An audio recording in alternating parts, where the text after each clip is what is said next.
Good evening, folks, and welcome to episode 44 of the Weekend Wrap-Up Show. We have a fantastic show lined up today. This is the first show after the end of the 2022 FIFA World Cup in Qatar. Argentina, or more officially known as the Argentine Republic, has won its first World Cup since 1986, when Diego Maradona led his team to victory over West Germany. 36 long years later, Lionel Messi, who in my lifetime is the greatest player to play the sport of football. Regardless of medical services rendered to the magical Messi, the things he does and can do on the pitch is far greater than anyone I have ever seen play the game of football. It is a joy and privilege to have watched him over all these years. But without further ado, let's introduce tonight's panel who will be discussing this lovely, controversial, and historic World Cup that we've all just experienced over the last month. First, joining us from the USA, Columbus, Ohio, we have Mr. Hoff Wheel today. It is Mr. Hoff Wheel today. Oh What's my up? God. What's up? How's it going, Hoff Wheel? It's a little hairy, but otherwise pretty good. How about you? You're looking great. You're looking great. Thanks, You're looking thanks. great. Looking pretty good yourself. Thanks. Also joining us today, we have joining us from overseas, from Singapore. We have Mr. Cultured Cartwheel left foot. Oh my God. Hello. This is great. Oh How are my you? goodness. How are you doing? I'm doing great. My head is so hot. It's warm. It's good Yeah. for cold weather. It's not great for hot weather. And last but not least, we have Mr. Cartlow the First. Hey. Live with the Fu Manchu. Oh my God, this is amazing. This is amazing, guys. Just so everyone knows, this was completely unbeknownst to me, out of the blue. This is great, though. I love it. This is because it's Christmas. It's a bit of fun. Yeah, I like it. You're inspiring me to, to offset this yin yang. Maybe we'll do it. My stash is like, it's like falling off sideways, but it's okay. It's all good. And guys, tonight we're going to do something a little special at the end of the show. Right before the dad joke, we're gonna give a question to the panel chat. You guys can get your answers ready for the end of the show as well. But we're gonna have a question, and the question of tonight is: what is something we all pretend no one does, but in truth we all do it? That is the question for tonight. But without any further ado, let's get into football. The World Cup final was yesterday, guys. Amazing final. One of the greatest matches. We'll talk a little bit more about that. Zlatan Ibrahimovic, Paul Pogba, David Beckham, Khabib Nurmagomedov, tennis stars Emma Raducanu and Novak Djokovic, Elon Musk, Emmanuel Macron, all in attendance for this amazing event. We go 2-2 in regulation, 3-3 in extra time, penalty shootout, Argentina wins. And that's the show, guys. We'll talk to you guys next week. No. All right, guys. Let's go into this. Let's talk about the game first. Who wants to talk about Angel Di Maria and that first penalty that was awarded? He takes on Ousmane Dembele. He gets clipped. Is it a penalty? Yes. My gut was no, but then once we looked at it and slowed it down, I could see the contact. So yeah, it's a pen. Clear pen. Yeah. Let's just talk. What are your general thoughts about the match, Culture? Why don't you start off with the the match? Oh, it was an amazing final, right? Absolutely unbelievable final. For Argentina to go 2-0 up so quickly was just incredible. Like, it's what the game, I think we might have said last week that the game needed an Argentina early goal to get France out and make them attack a bit more. But yeah, it was really good. My wife went to bed at halftime, 2-0 Argentina. She was like, that's probably the game done, innit? I was like, wow. And then I woke her up during penalties. So yeah, so it was just unbelievable. It was just an unbelievable game. I didn't expect it. I thought it would be two timid teams being boring against each other, but yeah, it was great. It was great fun. It was a great fun final to watch, and I'm so glad my team wasn't involved in it because I think I would have had a heart attack. Cool. Milo, general thoughts about the match? Yeah, really enjoyable. I had the privilege, obviously, of doing a watch along with your good self. That was fun. That was fun. 7 a.m. It was good fun, and yeah, great game. I thought it was probably over, but then, some changes in the second half. France obviously went into whatever their plan B was, making changes before the half, stuff like that. Pretty drastic measures you don't often see in a game. And yeah, it worked out for them in some respects because it got them all the way to extra time. And if it wasn't for a Martinez save, outstanding save, they could have easily won the game. So big save. It was a really great final. I really enjoyed it. And yeah, well, I mean, obviously we'll get to the winners. But I'm happy for Messi. We'll talk about that later. I'm sure. Yeah. And Hoff, general feelings about this World Cup and that final. Yeah. That's regardless of being a final or not. That's one of the best matches I've seen in a long time. I mean, both teams were.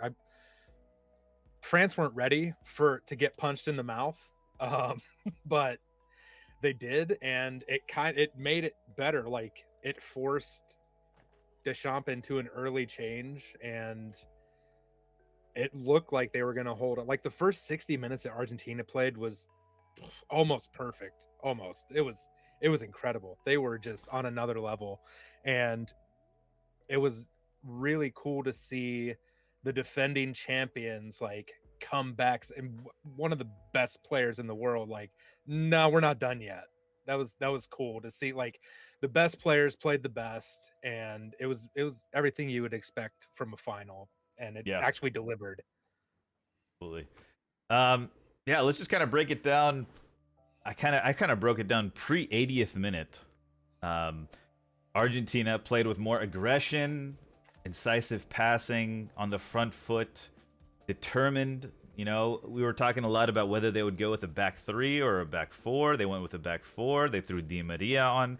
They really went for it in the beginning. And I did have a thought about, I wonder if they're going to gas out, and we can kind of argue a little bit they did. France, a little lethargic. There's rumors about a virus that was going around the French camp. I don't know if you guys heard anything about that. Yeah, people had to isolate, right, in their rooms. They looked like they were struggling with something, but yeah, something. Obviously, Deschamps says they, regardless of that, they were ready to go. Apparently, Rabiot, Upamecano, Kingsley Coman, Rafa Varane, and Konate were all experiencing symptoms of headache, stomach trouble, and fatigue. Some believe it was the air-conditioned environment which the squad had to live for the entire month, basically, in Qatar. Others blame the contact the French had, or blame it on the contact the French had with the English in the quarters, because there was apparently some virus in the English camp as well. I don't know. And on top of that, some are saying because France had one less day of recovery than Argentina after the semifinals as well. That could be a possible reason for their slow start. Could 4 be, days. But, I think it was a game plan thing for me. Just with their squad, I think their plan was to counter. Yeah. But very quickly it became apparent that Di Maria was terrorizing their right-hand side, like absolutely terrorizing it. They were struggling so much, and it wasn't really till he went off that it changed for them. So I don't know. I'm not so sure it was the illness as much as it was just the game plan, and Argentina were just up for I it think- right from the first minute. I think the illness had an effect because you could, like, when Varane got subbed off, he was clearly like knackered, like complete. And a footballer shouldn't be knackered that quickly in a game. They should be able to do 120 minutes, but he was clearly knackered. But I think the commentary I had, because I didn't know obviously what you guys were watching, but the commentary I had said that when Di Maria came off, it was the first time Argentina had been leading in that tournament and he hadn't gone to a back five. He hadn't taken a forward player off and gone to a back five, and he went Maria for Acuna, and Acuna was terrible when he came on the wing. And he played as a winger, yeah. And he played as a winger, and it's the first time, I think it was the first time, they had the lead in the whole World Cup and hadn't gone to a back five, which is just crazy. I was surprised a certain center back didn't make his way on the field the whole time, you know. I'm not going to say who, but, you know, he's a left-sided center back. Anyways, You mentioned him, I don't know, 3,000 or 4,000 times during the game. Yeah, it was just such a weird move not to go with the back five. It was interesting. Speaking of Di Maria, he won that first penalty. Speaking of penalties, Argentina have been awarded the most penalties in a World Cup. Do you remember the last two teams to get? So they had 5. They were awarded 5 penalties. Do you remember the last 2 teams who had 4 in a World Cup? I mean, England and Russia. Harry Kane scored like 4, didn't he? Oh, did he? Okay, I don't have that one right. So he got the golden boot, I think. I think South Korea had 2 against the U.S. So I can see them having 2 more at a home tournament. Okay, so what I have written down here, you guys might be right. I don't know. What I have written down is Portugal in 1966 had 4 awarded, and Netherlands in 78 had 4 awarded. That's a tough one there, you know. But I think it's because of VAR. VAR is a big part of it, and you got ball handlers like Messi and stuff. Yes, Di Maria, by the way, he also scored a goal on a lovely counterattack by Argentina. Yeah, it was amazing. About 10 seconds front to back, 5 players, only 7 touches on the ball for the back of the net, which was just gorgeous. That beautiful Messi 2-touch kind of brought Varane out, and McAllister ran through behind him. Di Maria became the first Argentinian to score in a World Cup final and Copa America final. He scored the first goal in Copa America final last year. Beautiful chip against Brazil. Big game player. One thing I did notice, because Di Maria was the big difference. I don't know. I don't know if I'm a big fan of Di Maria. I was very happy when he made his way to Man United. Obviously, in a Louis van Gaal system, it's not going to work out. I know we're going to talk a lot about Messi and Mbappe, but this is also Di Maria's most likely his final World Cup. What are your thoughts and feelings about Di Maria in general? Argentina in this game, they had 43% of their touches on the left flank. For the rest of the tournament, they were about 30%. So they really, really attacked that Dembele-Koundé partnership on the right side. But general thoughts about Di Maria. What are your thoughts? Maybe Hoff. What do you think about Di Maria? I thought in general before the final, he wasn't outstanding by any means. He was just kind of a body out there. But I think over, not always, but more often than not, he's pretty clutch in big situations, like scoring in the Copa America. And he made Koundé look silly, and Dembele. Like they were just they didn't have an answer, and it was he was. I think if the game just played out without going to extra time and pens, he's probably the man of the match coming off at the 60th minute. Like, that's crazy how good he was. Yeah, he was very good. Milo, your thoughts on Di Maria? Yeah, I've never been Di Maria's biggest fan, but what I will say is whenever I see him play for Argentina, he's pivotal to the way they want to play, and I think that's why they always select him. No matter how you feel about his sort of club level play at the time. I don't watch a lot of his league matches these days, but yeah, never been a giant fan of him. But I thought he played pretty well during the tournament, and like I say, pretty keyed to the way that they wanted to attack. And I was surprised when they bought him off. Yeah, definitely. So he was recovering from an injury he picked up with Juventus. So I think they were kind of cautious of playing him too much leading up to that match, but threw him in the final. And he worked out. I'm seeing all your names. By the way, if I'm like cracking up randomly in the like I'm like I'm just looking around, just like looking at each of you guys. Just I don't know. It's pretty funny. A lot of great hair. Yeah. Except mine's a t-shirt. But you guys don't know that. Oh, is it? Yeah. Oh. I tried. I couldn't get a suitable wig, so but it doesn't look too bad, right? No, it looks great. It looks great. I think, we've got to be honest about Di Maria, right? He had a fantastic game, but that defending from Dembele was some of the worst winger defending I've ever seen in my life, trying to support his fullback. Like, he gave Koundé no help whatsoever. The penalty one, how easily he got turned for the first little dummy to get into to allow Di Maria into the box was just like schoolboy defending. It was just horrendous. It was absolutely horrendous. But Di Maria was good. He's a bit of a rat, isn't he, generally? I think, like being a Man United fan, where he, came back with PSG and then we beat him anyway. But a very good player.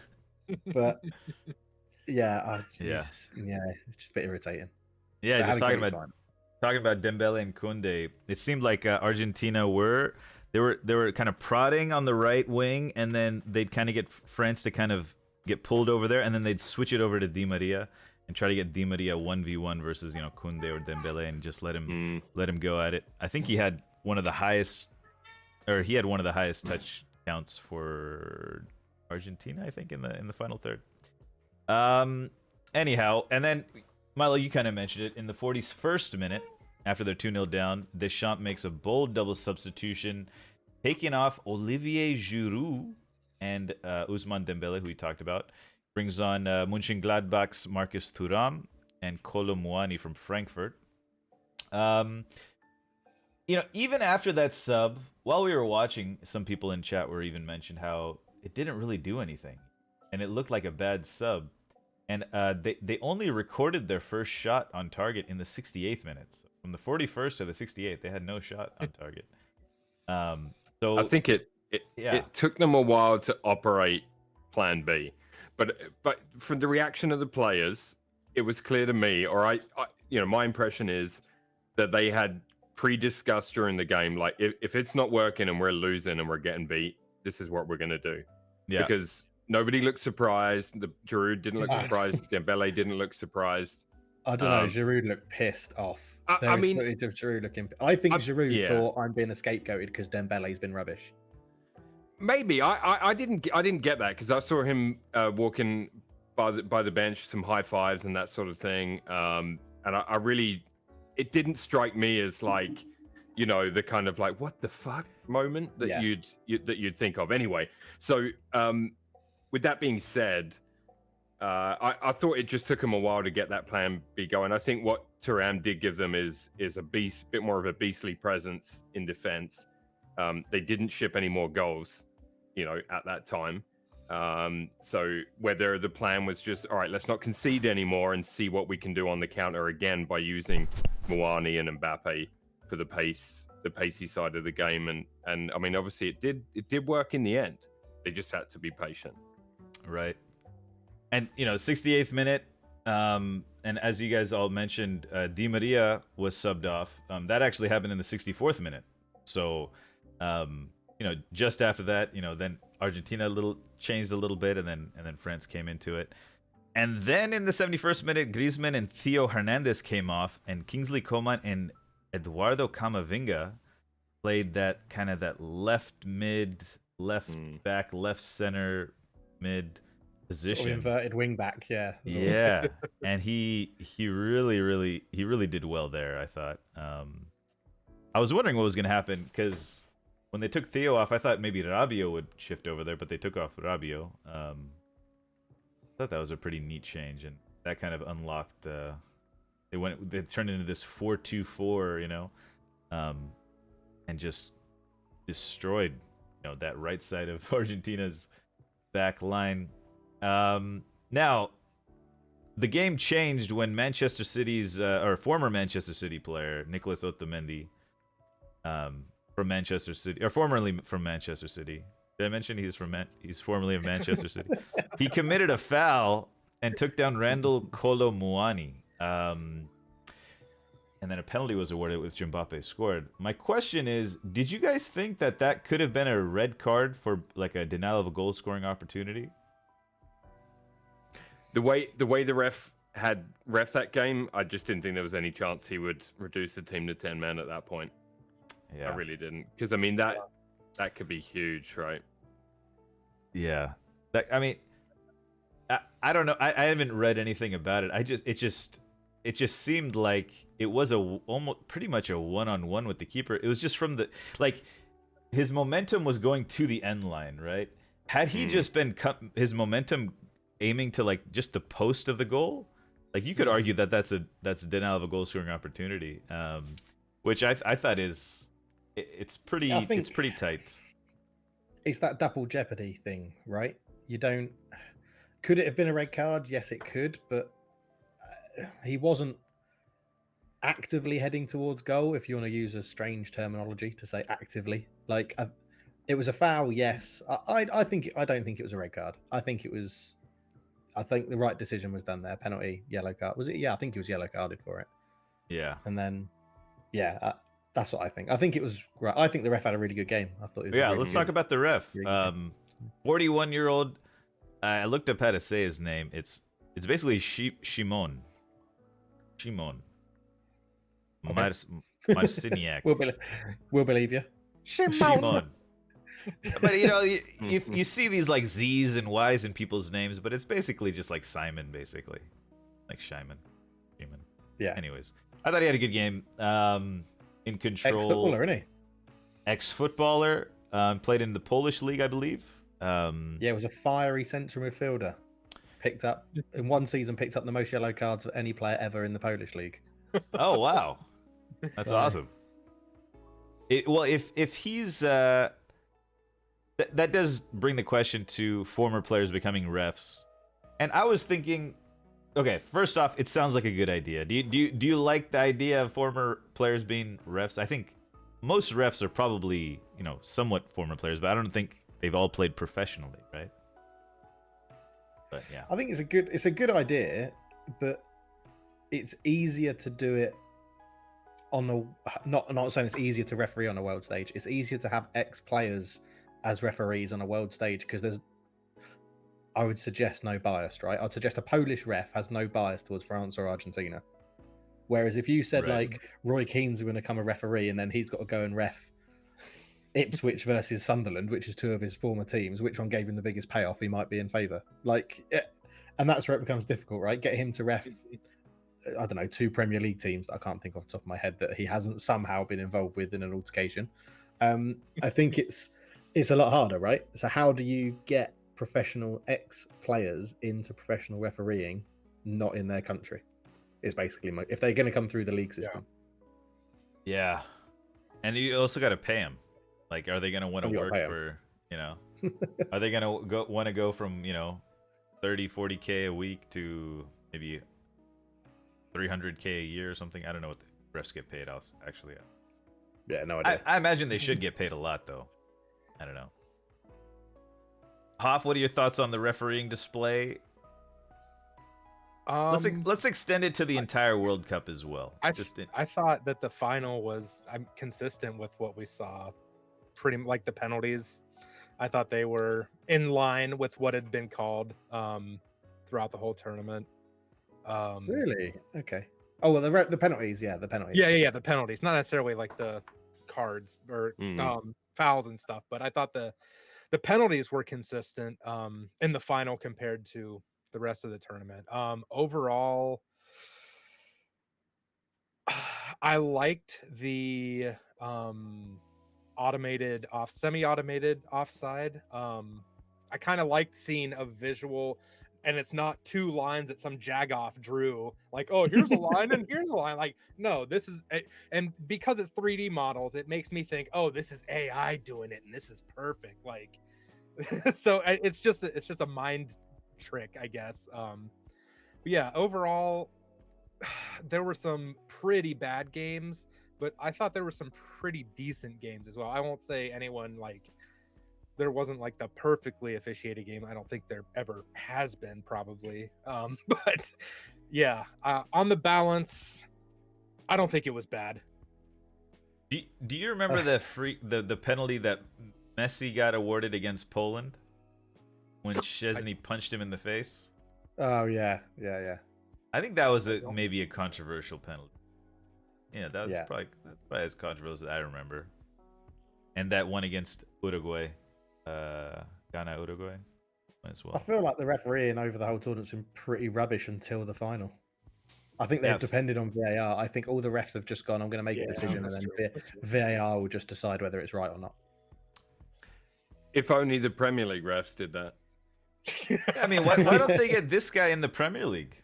I'm just like, it was consistent no matter what way you look at it. I thought, like Hoff said, it was pretty consistent throughout the tournament. Now, whether that's consistently bad, that's still better than inconsistent. True. Yeah. And you know what to expect. Yeah, you know what I mean. Like if we had refs in the Premier League that were like, you know what, I think it was this, but I'm gonna check with VAR, and it was more regular. I just don't know.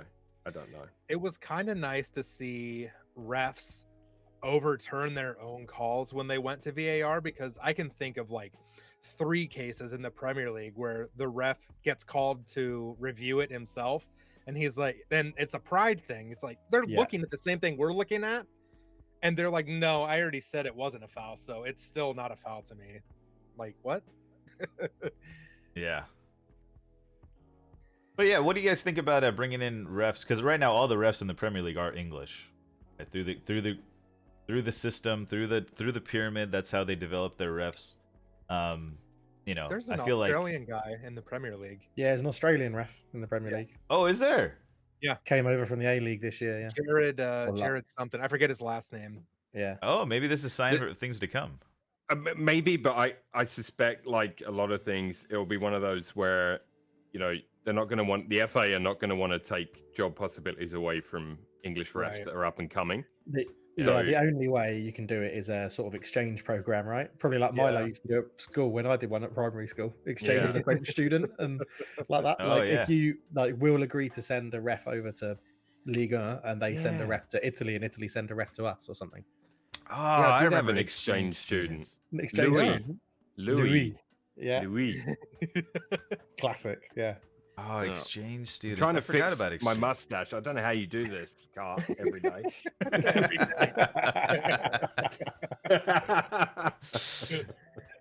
Oh man.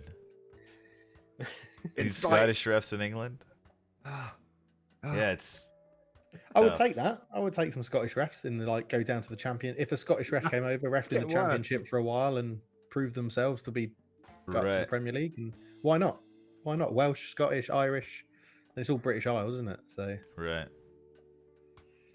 right. And then we had Lautaro Martinez comes on. People are dubbing him the new Higuain, by the way. I think that might be it. Really?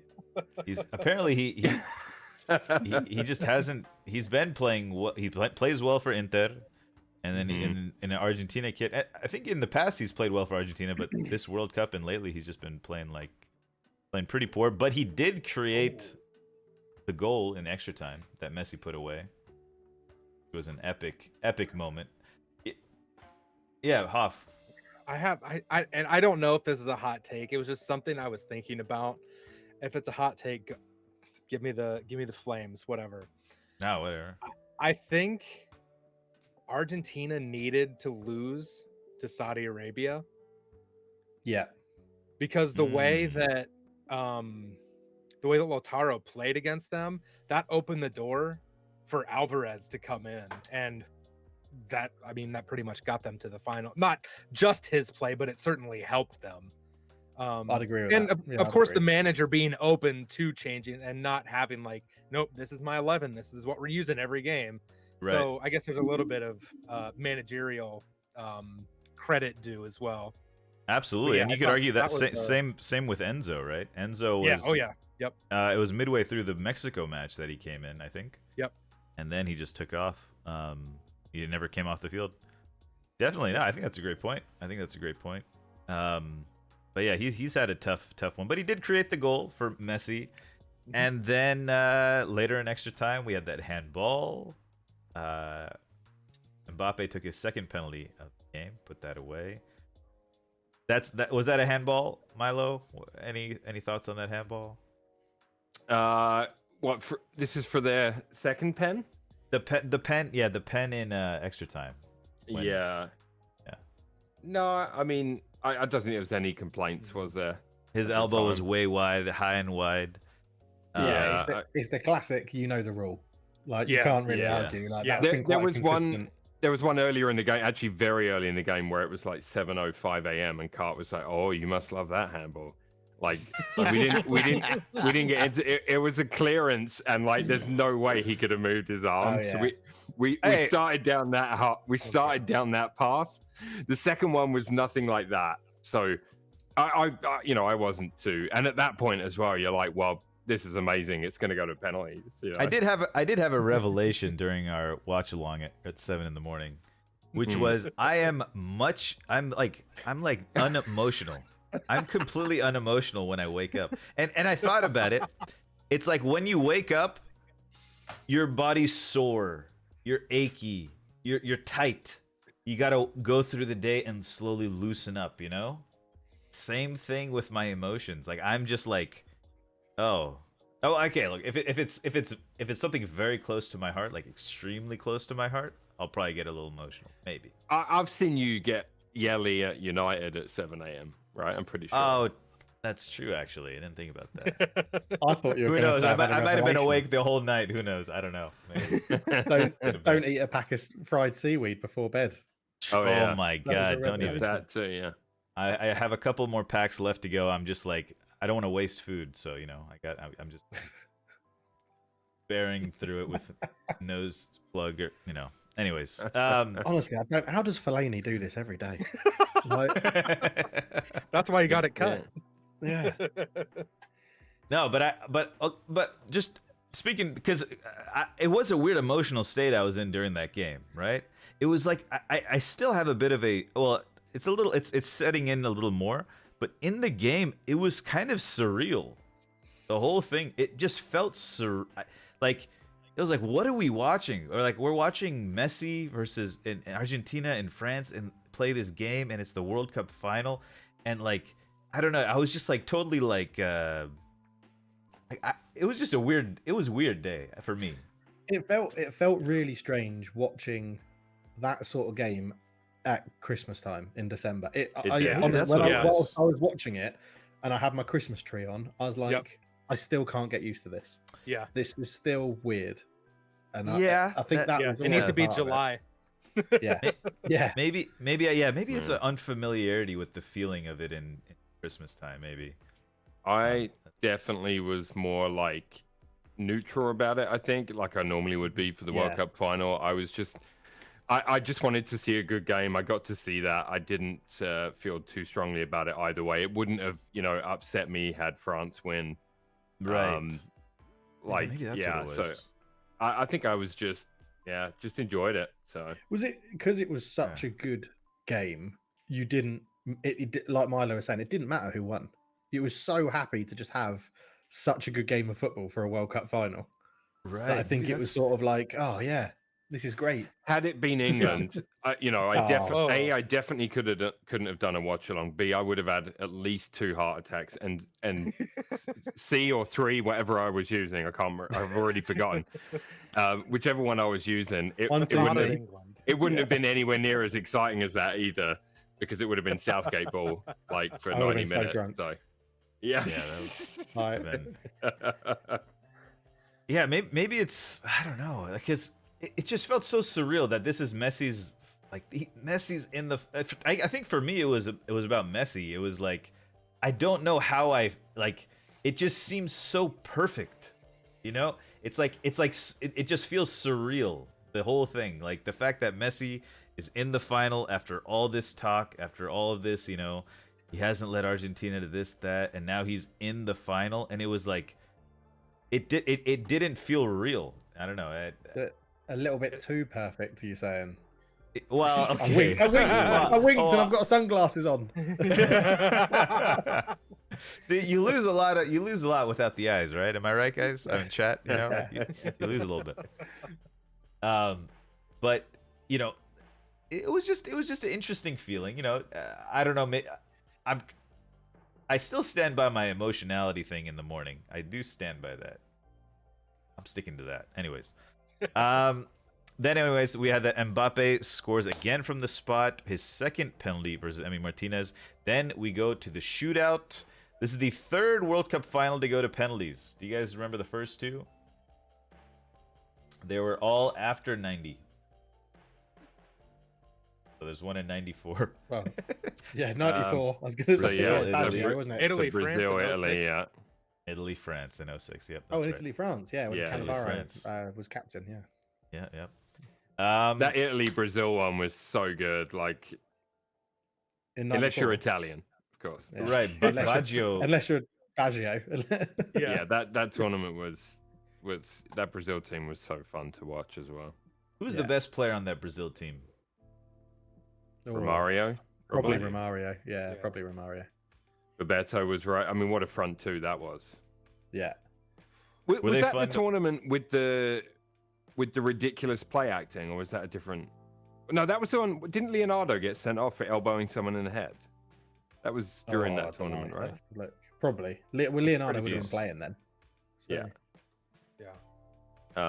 That was a hell of a team, but also a really good tournament. Obviously, England weren't there, so again, I just enjoyed that whole tournament. I cheered for Ireland at the start. Obviously, Jack Charlton was in charge, and they beat Italy in the first game. Ray Houghton Unbelievable. penalty, wasn't it? In the first No, game. it was like a half volley from Ray half Houghton. volley. Yeah. Yeah. That's It was a great goal. Yeah, Showing no our one age saw here. that coming. Yeah, we are showing it. our age. Yeah. No, I like hearing about it. I like hearing about it. Were they the favorites? Like, okay, so Argentina, France, two of the favorites. Brazil got knocked out. In 94, what was there another Brazil. team that was Brazil? Brazil were the favorite. clear favorite. Yeah. Brazil were clear okay. favourites. Yeah. So, But Oh, wow. Italy, you know, had a great team as well, and obviously, Mm-hmm. but they lost the first game, but they still got to the final. Much Much like Argentina, who lost to Saudi Arabia. yeah. I mean, How was everyone's forgot about that. What were England's chances in mentioned that it. one? 0. Well, we weren't in it. We weren't in Oh, it. Yeah. all right, let's move on. We Too didn't soon, too qualify soon. because we played Holland were in our qualifying group, and we had to beat them or get a draw, I forget. And in that game, Ronald Koeman was still playing, and he brought David Platt down. Last man should have been sent off, didn't get sent off, and Koeman went on to score the free kick that tied the game for Holland, and that put us out of the World Cup. Yeah. Like we didn't qualify because of that, so it was really controversial exit, and there you go. But we also weren't playing very good football under Peter Taylor. No, Graham Taylor. You always do Yeah. that. I always do that. I always say Peter Taylor. Graham Taylor, who was affectionately known as Turnip Head after that qualification campaign by the media. Yeah. Turnip head? Yeah. Turnip head. You can find the picture. It's Just a on Google. turnip, like they called him a turnip, or so, I forget Yeah. what it was, but yeah. All right. Moving on. Bit No, of a Moving on. divergent. Yeah. no. Mbappe and Messi took the first PKs for each team, which I personally really liked. I thought that was awesome. That was just epic, you know? Not something It's you like- see very often either, is it? No. The best no. player going first on both teams. Like, I'd love to know, has that ever happened before? Right. Yeah, that's true. I wonder. I mean, Neymar did not take a penalty when they were eliminated, which was you know, this is in response to that type of thing. Then Kingsley Coman's penalty saved by Emi Martinez. Emi Martinez, the personification of shithousery. I think that's a comment I read. What a final he had, man. Was it Kingsley Coman's penalty where he kicked the ball away? That was And then a shoulder no, that was done. it. Chouameni. Chouameni, and he kicked it away, and the ref made Chouameni go and get the ball. Yeah. Like rather Yeah. than someone kick it back or a ball boy kick it back. It was really strange. I read a whole thing about Emi Martinez whole, the Twitter threads, they're like this, and read below, and then they have all these pictures of everything Emi Martinez did. And it's just such a, when you think about it that way, it's like such a mental battle, right? He's first in the box. He greets Hugo Lloris as though it's like, you're coming to my house type of thing, and he's got the Argentina fans behind him. And then he's at the penalty spot, when Mbappe's taking his, when he's setting up the ball, and the ref is telling him to go away. He's trying to find the limit with the ref, and just like we talked about, the ref's not going to give that red card against Otamendi, former Manchester City player, at the end of the regulation for that penalty. He's not going to give that red card or anything drastic. I mean, Martinez sees that and he's like, all right, I'm gonna push the limits here in the box and see what he can do. Gamesmanship, exactly, Tin. Yeah. Exactly. It's part of the game, isn't it? When you get to that penalty, it's a mind games. It's mental. It's it's 1v1. It's that you have to use everything in your arsenal to go and do it. And Lloris, whether you like it or not, Lloris isn't that sort of goalkeeper. I quite like the fact that Lloris isn't that sort of goalkeeper. I think he would never come across as doing that. But Martinez has waited so long for an opportunity, being reserve goalkeeper at Arsenal, getting that FA Cup final, which got him the move to Villa, which got him into the Argentina team, and he's gone it. It's worked for him, isn't it? Being that sort of shithousery goalkeeper and coming up, and Arsene Wenger's done it again. Yeah, just think that we moved him on because we were more comfortable with Leno. Let that sink in. Unbelievable. Yeah. And we shipped Leno off. I mean, don't get me wrong, I like Ramsdale. I got no issue with Ramsdale being our keeper, but Emi was kind of a popular figure amongst the fans too. So I thought he was fantastic in the final. That save, Stefan said there, he says it's the biggest save in football history. I could probably find some others that would rival that as well, but it was an unbelievable we skipped save. That, actually. It's an unbelievable save. Like, I mean, he did everything, when you're a kid and I played in goal for a bit. I still do actually occasionally for an indoor team. So like, make yourself as big as you can. He doesn't go down. He's got one leg out. He's trying to cover it. The whole goal is just gaping. I mean, sure, another player may have tucked it in a corner, but he did, it's a great save. And then, I don't know if we're going to talk about it separately, but we're talking about Martinez. We probably should. My favorite bit of the tournament was the Golden Glove celebration. The look on the Qatari guy's face behind him in that picture is unreal. Everything that's wrong with social media is personified by an incident like this. Okay, I've talked about it on the show before. You look at a post of that, and someone is posting it saying, "Ha ha ha! I love this guy." And then all the comments are people arguing about why it should or shouldn't have happened. And I just ignore all that. Purely, if I watch a stand-up comedian, for example, some of them I'll find funny and some of them I won't. So he could have done one thing that I didn't find funny. That I just cracked up. I mean, you were there, Kat. I just thought that was brilliant. I laughed my ass off about that. I really did. And I still bring the picture up today a couple of times just to have a laugh. I wonder why. I wonder why he did it. No idea. Like this. It's not deep. Anyone that's like pushing an agenda about like it's some gesture about whatever. Yeah. It's like forget all that. It ain't that deep, guys. Martinez is a clown personality.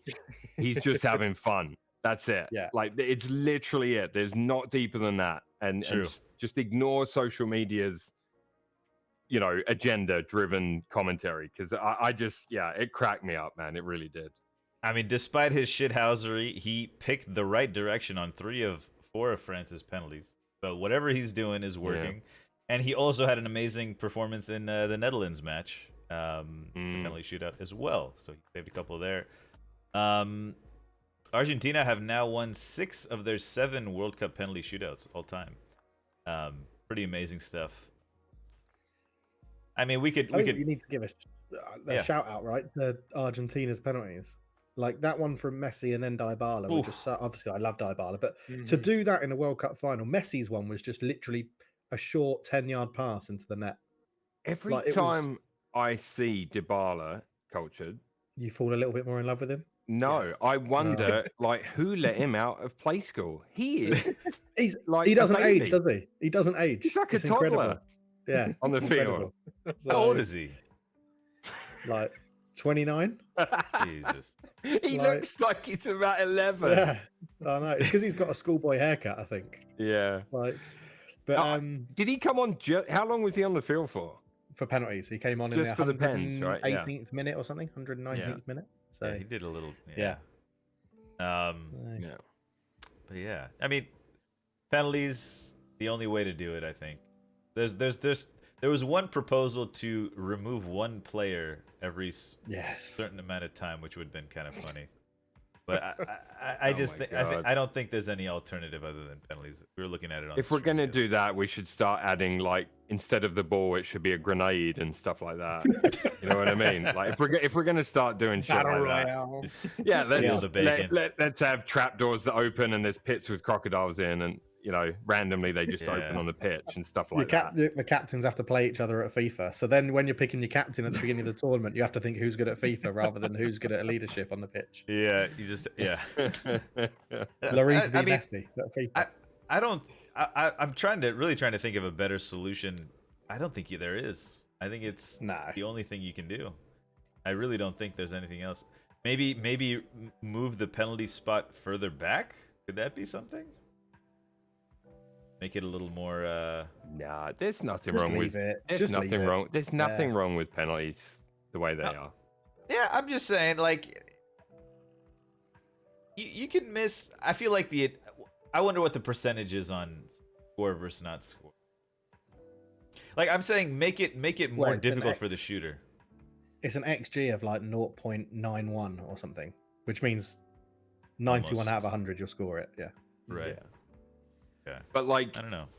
yeah, but I something mean, you like that. want the game to be won, right? It's Yeah. the penalty shootout is to give a team an opportunity to win a game that's in a stalemate.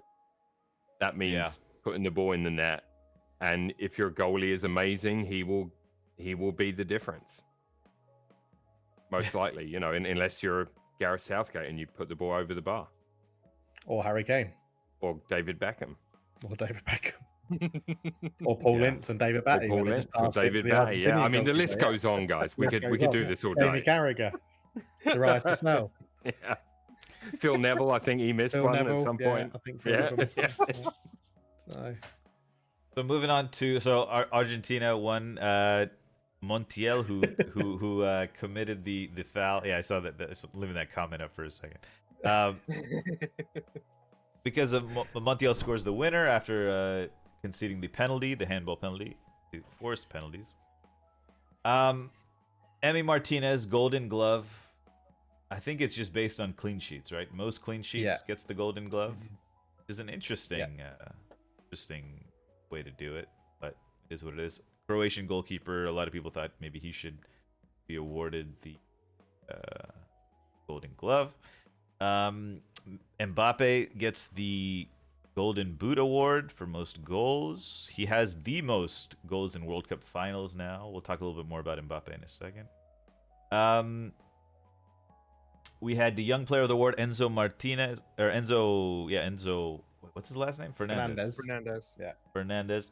And Messi wins the Golden Ball. Messi, before he picks up the World Cup trophy, a Qatari person puts on a bisht, a black cloak. I did a little research on the black cloak. It's called a bisht. It's an item of clothing that has been worn in the Arab world for thousands of years. It is a traditional men's cloak. They are usually worn on special occasions like weddings and religious festivals. They are usually also worn by secular officials or clergy. This means it has a status as a garment and is tied to royalty, wealth, and ceremonial moments. It is the equivalent of wearing a black tie in Western world. So, I mean, when you think of it that way, I don't know. Wait, how often do you wear a black tie? not very often. Never. Not very often. Really. Not very often. Okay. Yeah. not very Anyways, often. But I I've thought that got was no a little issues weird. with the cloak. I I've thought it was got kinda no weird. issues with it. Like You liked it? it's not that I liked it. I didn't dislike it. I thought it was just a show of Like it's not like it was just a cloak, right? If it was like when it was hosted in Germany and they went, the winner has to go and change into Lederhosen, then you'd be like, Oh, that's a that'd bit be weird. great. You're a Put a wizard, hat on. Lionel. You're a wizard, Lionel. Yeah. I mean, we were both, me and Carl, I think both of us, it's fair to say, if you look at the watch along, we were both like, what the F is happening? Cartwheel thought it was just because it was Messi. He thought it was a goat cloak. The I goat believe cloak. was the expression they used. Are they? I think it, you know, obviously, like any culture, if you're honored like that, it's obviously to them, it's honoring him, right? Yeah. That's fantastic. I got no issue with that at all. I don't think that was the time to do it personally. Yeah. If you ask me, like, let him celebrate and lift the trophy with his teammate and represent his country first, because I think that would have been the right thing to do, and then wrap him in the cloak of whatever, the cloak of destiny or whatever it is. And when he cloak. does his post-match interview, you know, then do it or something. Maybe, like, I don't know, maybe like there's a I think there might have been a better time to, because he had to take it off for his celebrations, so it's kind of like, I have no issue with it, but they obviously don't want him to get like alcohol on it or true, whatever else is going on. The other thing is, if France had won it, Lloris would have looked like a Sith from Star Wars. He would have, because he's so tall and so old. He would have looked like an evil genius. Count Lloris. Count Lloris, yeah. So Darth Lloris. Darth Hugo. yeah. I mean, again, I'm sure it to be honored is always great by locals, right? And by their customs. And I just, for me, it just wasn't the right time. I think that's the general consensus. But again, social media is, if you didn't like that, you're a racist. Yeah. Right. So it's been a very polarizing World Cup, hasn't it? In terms of social medias and things you can and can't say and what's happened and stuff like that. I think that's just. I think we should focus now. on the football. Yeah. You know, I am. You know, you guys want to get into it? I'm always game for that stuff. You know, let's put it in the mixer. Can we get those cloaks for next week's show? Can we wear bish? Do I have anything? Bish. And I think that might be. That might be that might be cancel culture, right there. That might be frowned upon. Okay. If it's good enough for Lionel, it's good enough for me. Also deserving of a a cloak like that, I think, would be Mbappe. The other big, this was billed as the Mbappe versus Messi situation. Maybe the changing of the guard type of thing. By some people say, Mbappe's already on Messi, Ronaldo level, etc. Different kind of players, though, aren't they? Yeah. So in this match, he was a little absent, I thought, for most of the match. I mean, his team's not playing well, and he just kind of disappears. At the age of 23, he's only 23. He's like I said earlier, he's the all-time leading goal scorer in World Cup finals already. How does Mbappe reach the status of Messi, baby? Like, that's easy. How? Leave PSG. Go to Real Madrid. Yeah, that's a good start. Yeah, that's a good start. He has to win. He has to win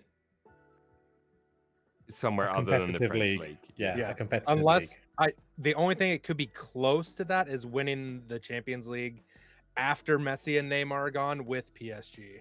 Maybe keep Neymar, take Messi out of the equation. Just to throw a spanner in the works here. Did Mbappe win the league with Monaco? And after that season he moved to PSG. Isn't that what happened? I believe he did. Did the I believe Monaco did win that year. Yeah, it's still the French league. No, I was just again playing devil's advocate. I'm getting ready for my GOAT conversation. Is it because you're dressed as Cartwheel? Yeah, we're gonna go back to Messi in a second. Now you're playing devil's advocate because you're dressed as Cartwheel. I think it's a strange one, right? Because Messi is being, and I'm not getting into the GOAT conversation yet, but Messi is being called the GOAT because he's literally won every competition that he could enter. He's now won it with the World Cup. That's so is what Mbappe, makes the and GOAT, he's 23. Though. No, I know, but that's what people are saying. But Mbappe's done that, and he's 23. You look at you could look at some center forwards in history that have scored untold amounts of goals, right? But they're not in the GOAT conversation. Alan Shearer. Yeah, exactly. Right. So Mbappe is going to score a shit ton of goals. He is going to inspire his team to wins. But it's not that. The players that really stand out, CR7 has stood out in his career. Messi, for me, has stood out a little bit more. Just not because of his size or stature or any of that bollocks, just because of the way he played the game. The touches, the vision, the complete player, the passing. He's never been Messi shoots first, he scored some fabulous goals. He's made some unbelievable assists. Like Ronaldinho, he's another reason that he stands out. You know what I mean? Zidane stands out. Like the GOAT players for me, the players that I'm going to go watch the YouTube highlights of are those guys. You know what I mean? 100%. 100%. The skills, I agree. the skillful. Well, it's the whole thing in one. Package. It's the complete package. Whereas Mbappe, I think, is fast. I do think he's got some skills. Obviously, he's got some skills, but it's not. I don't think you're going to see him weave in and out of players with the close control over Lionel Messi or a Ronaldinho or you know what I mean? Like that's what Mbappe will do. He will do phenomenally well, and he'll be one of the best of all time in that. But it doesn't have to be a direct comparison. You know what I mean? Like, sort of, right. Yeah. It's sort of how I feel about Haaland as well, right? If Haaland keeps up all this goal scoring record, it's a fantastic goal scoring record. Yeah, but he's not going to be considered. He's hardly graceful to watch because he's not the best player to watch. I guess it's what makes a GOAT for you. I guess. Right. Yeah. You know what I mean? Like it sounds like pre-stream. Yeah, playmaking. Playmaking is a big one. For me, I guess it is. Yeah. But like Henry, he had it. For me, complete player, pace, skill, scoring ability, assisting ability, all of those things. Just some players, that's what makes the best for me, because what they're doing, they're bringing people to watch football, and rival fans enjoy watching them as well as watching their own team, and those are the kind of players. Like you won't really find anyone that didn't like watching Ronaldinho play. Or watching Messi play at his peak. Like there's been times in the last couple of years where it hasn't been pretty watching Messi play, but I feel like he was determined to. And I think the Argentina team as a whole deserve more credit for this final, because it went to penalties, so it was bloody close in the end. But like I feel like they as a unit were like, we're getting you this one, right? You know what I mean? As well. I think they all collectively signed on to that mentality. It felt like the Copa America in that sense. Because I got this. It's a little different squad, but I got the same vibes from that squad. Yeah, Tim, you're right. Tim, Pochettino said, Argentina players realize that if you have Messi, you run. You run for him. You run for Messi. You just when you have a player like Messi, you just you do the dirty work. It makes it easier to do the dirty work and stuff like that, That's pretty evident. And yeah, just on the topic of Messi, pretty amazing performance throughout the World Cup. What do you think he's feeling? Do you think we can even imagine what he's feeling Relief? Right now? Relief? Well, that was the first word that popped into my head. Yeah, right. Hasn't he just done an interview where he says he's not going to retire from Argentina now because he wants to play as a world champion? Which is a real shock. I thought he would have gone out from Argentina at least. I'm surprised he's not retired. Winning the World Cup as Argentina captain, ending that legacy. Done. Why not? Let's just go and chill out for a couple of years. I think, he's up there now. Like his lifelong comparison from Argentinians has been Maradona. Yeah. We talked about it on Sunday, Cart, that for Argentinians, and not all of them, I'm not speaking for Argentina I'm English, so that definitely isn't happening. But like, when you're Cartlow the first, you can speak for Argentinians. Yeah, there you go. Yeah. I'm Cartlow the first today, so I can definitely you guys can say whatever you want, in fact. It'll never be traced back. A number of people in Argentina or Argentinians, they felt Maradona was more Argentinian than Messi. And you alluded on Sunday that, some of them see him as more Spanish or Catalan because of the age he went to Barcelona and so on and so forth. So that lifelong comparison with Maradona now, because obviously both phenomenal players again. Messi very similar in terms of the skill and the ability on the pitch, but just missing that World Cup, and now he's got it. You know what I mean? Like I think that for me, I think it's the best way, and I don't want him to go out in a bad way. Like I don't think he will. I think he'll probably call it a day, and maybe in a couple of years or something. But who knows? Yeah, it's a weird one because it's also mid-season, right? So it's like he's got a season to finish with PSG, and I mean that's true. I didn't think about that. There are going to be World Cup qualifiers and Copa America game qualifiers and things like that he'll play as a world champion, and then he lining up alongside Mbappe, which will be pretty interesting. I think it was. Would you think Messi will walk in with the winner's medal on, and the goat cloak, and the goat cloak, walking in with the goat cloak on? No. That'd be great. It would be good. I hope he does that. And what is this? Is he the GOAT? Come on, let's have the conversation. Here we go. What does it mean to you that Messi has now won? Off, yeah, go ahead. I just want it real quick before we get into the go down the GOAT path. I just want to single out Mbappe's goal from open play. That finish that he hit first time was so difficult. Yeah. So difficult. And he made it look stupidly easy. but like his age, the stage that he's on, the play before it, the run up before it, it was just an incredible goal. And in any other game, that's a goal that's worthy of winning a World Cup. But it's just not. 23. Yesterday. Yeah. 2 World Cup finals. I mean, can you imagine at 19 being in the World and then 23? I mean, I was not. Yeah. I still probably. He's got to be irritated, right? A hat trick in a World Cup final, and he didn't win. Yeah. Crazy.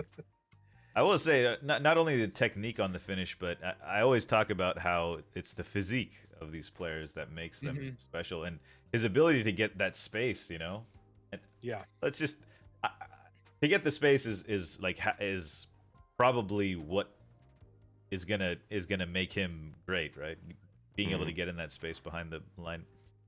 But that also goes back to kind of what Cultured mentioned, how this is the first time Argentina made a sub and did not go to a back three, in which case Romero would have been free to cover that space, and a certain Lisandro Martinez would have been on the other side, kind of push the whole situation over. But honestly, they did it every single game except this game, and then they conceded 2. Maybe because of the Netherlands game, they decided not to do it. Maybe it would make them feel too defensive, maybe, or something. Part of it might have just been that they were so on top, and he thought, I'll just do a like-for-like change, and nothing's going to, okay, Di Maria is tired, but we'll bring on Acuna, and he can do exactly what Di Maria is doing, and it just didn't. It just didn't work like that, so... But yeah. They still won, didn't it? They won't care. Scaloni won't care. He still won the World Cup with Argentina. Yeah. All right, and now Messi is, just like it says in the title, Messi is the GOAT? That's the GOAT? I don't know how to... Is Messi the GOAT? Let's start. Let's go around in a circle. Let's start with Hoff, and we'll end with Cultured. Let's start with Hoff. Yes, but I would have said that before the World Cup final. That match didn't change my opinion of him. Okay. Milo? He's one of the greatest players of all time. One of. Okay. Yeah. Let's see. Okay. Cultured, is Messi the GOAT? The question is Messi the GOAT? So Milo's answer is no. Because he's not saying he is the best of all time. No, I just don't believe in one GOAT.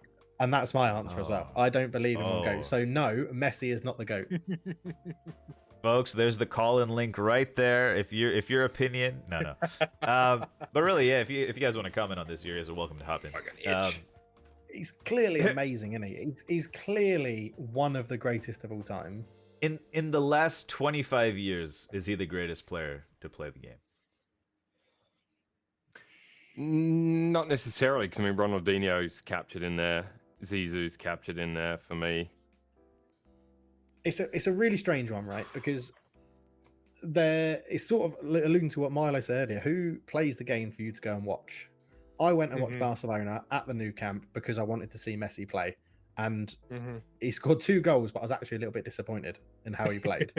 I've also seen Zinedine Zidane play live in front of me at Old Trafford, and he was so good in that game.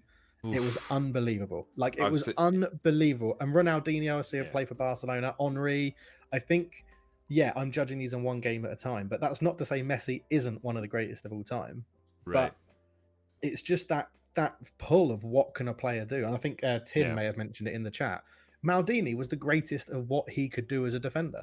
But he's never going to be quoted as the GOAT because he's not a striker. He doesn't score goals.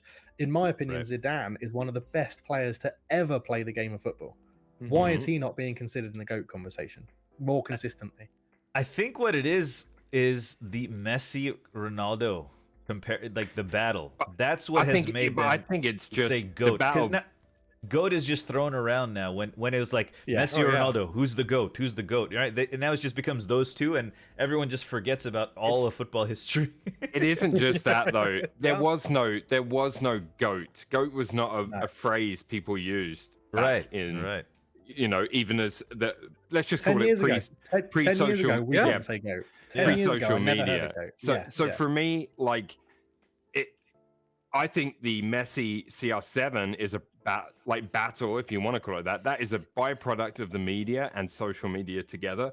Right. And it is nothing deeper than that. And like, they are going to go down as 2 of the all-time best players, along with the others on that list we've said. And then whichever one of them was your favorite out of them, you know, like for me, Dennis Bergkamp is on the list because he was phenomenal. I watched him week in, week out live, and some of the things he could do with the ball that he did weekly is just mind-boggling. You know what I mean? Like, he's just one of the best at what he did ever. Is it because we're getting to a different, and I think this is something I don't know about American sports, so I'm going to basically be talking to Milo for this bit. Sorry, everyone. But is it because, Milo, when we grew up with football in the UK, to support a player was just unheard of? You supported them if they played for your club, but you get people now that are like, I'm a PSG fan because Messi's there.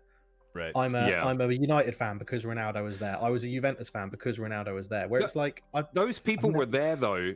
You just didn't know about them because they didn't have the platform to tell you unless you saw them in the pub or you sat next to them at school. Okay, yeah. Do you know what I mean? Okay, like now, anybody with a keyboard can tell you what they're thinking every second of every day, and some people delight in it.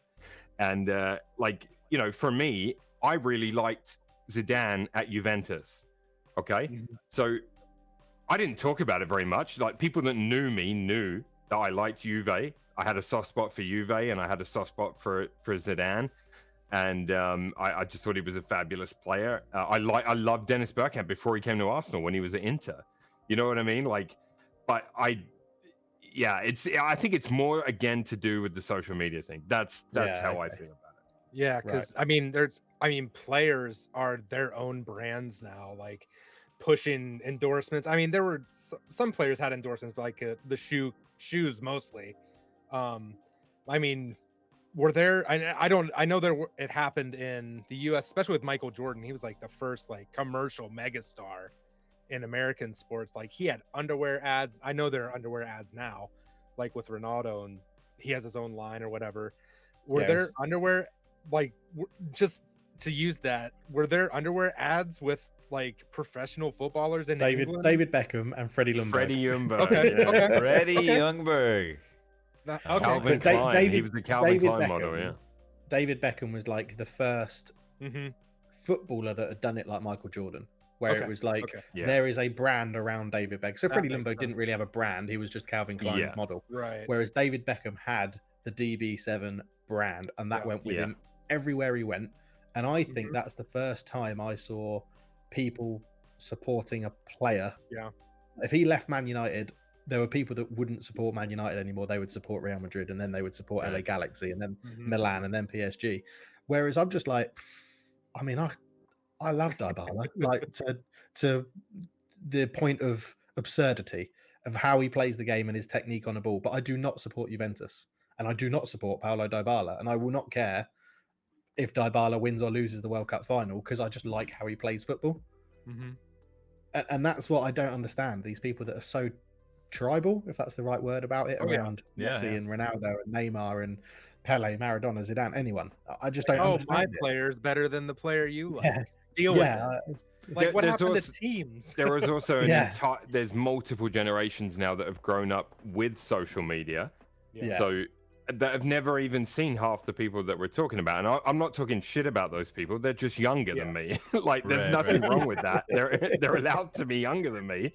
Yeah. But the point is, you know, for them, their goats will always be Messi or CR7 because that's what they grew up with. And, right. you know, OJ makes a great point in the chat. He says, you know, the longevity of CR7 and Messi is no joke. Past greats have never had the longevity as these two have had. And I do think he's onto something there because I think the fitness side of the game is so much higher level now. Looking after your body. Like, some of the best players in the past smoked 20 a day. You know what I mean? Like, it's. I mean, imagine what Gaza could have been if he had had today's fitness and nutrition. I mean, George Best has to be Best. the massive example. Many people thought he could have gone on to be everybody's goat, if you would like. And like there's a famous video of him like dribbling. He takes it around 2 or 3 people. He's got something in his shoe. He takes his shoe off, takes it around someone else whilst he's fiddling with his boot, and then puts his shoe back on, and off he goes. Like, you know what I mean? Just ridiculousness. Like, I think we cannot underestimate the power that the media and social media have had together. Because it used to be the media told you their opinion and you read about it and you debated it with your friends. Now the media tells you their opinion and you argue about it with every other human on the planet. Yeah. That is the difference. And that's what I hate about social media. I hate it. I much prefer the days of talking to you over a beer. We might not agree on something, but we're going to talk about it over a beer, and it's not going to lead to just, you know, like right now, it's I that's my biggest thing I hate about social media. It's you're either right or you're you know, you agree with me or you're whatever. It's just not. I think I'm in that in between, right? Where like I didn't grow up with social media like as a kid or anything. So like now it's just so fun. People get set off so quickly, you know, about this Messi, Ronaldo, you know, whatever. And you just have to say like one thing and they go crazy. And it's I mean, it's kind of fun. It is kind of fun. I'm telling you how much I hate social media, but I will tell you this. I read it. And when I'm reading it, sometimes I start typing out a reply to a thread and I think, what the fuck are you doing? And I just hit delete. The amount of times I do that. Like, don't go down that road. Like, don't do it. It's not worth it. Nope. I've done that as well. Speaking of Freddie Ljungberg, famously, during those underwear shots, the cameraman actually, there's rumors that he has a little, you know, if he had red hair that day, his pubes were also red in the middle. Well, apparently. Is this news? This is, I'm just, you know. Breaking. It's what the people want. It's what the people want, Milo. Moving on. Freddie Ljungberg's pubes. The curtain matches, what is it? The curtain matches the carpet. Oh. Yeah. Okay. All right. Just in review of the World Cup, I wrote down a list of players who will be basically past 40. Some of them might be 39. Oh God, 40 means you're done. In the World Cup, so I put Messi and I put a question mark next to that. Do you think Messi will play in 2026? No. I think he's in. Play or be on the squad? I think in the squad. In the squad, yes. I think I put him in the squad. I think he'll be in MLS most likely. He'll be playing 60 minutes a game, and in just 4 a way years' to time. Yeah, I reckon he'll be back at Newell's Old Boys for one last hurrah. Okay. He might be Argentina player manager. Ooh, there we go. Ooh, player managers. How about that? That'd be great. Against CR7. Yeah. in the final, imagine it. It'd be so good. Ronaldo storms off, even though he chose the team.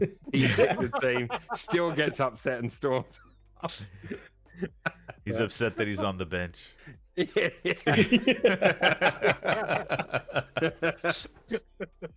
Oh, Ronaldo. Yeah. So speaking of people who have probably played their last World Cup, I have Ronaldo written. I have Di Maria, of course. Hugo Lloris. Could he play another one? I think he's what 36.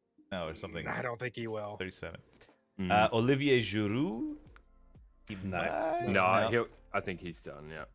Yeah. We have Ronaldo Cristiano, who's said it's his last one. Lewandowski will be 38. So he's 30.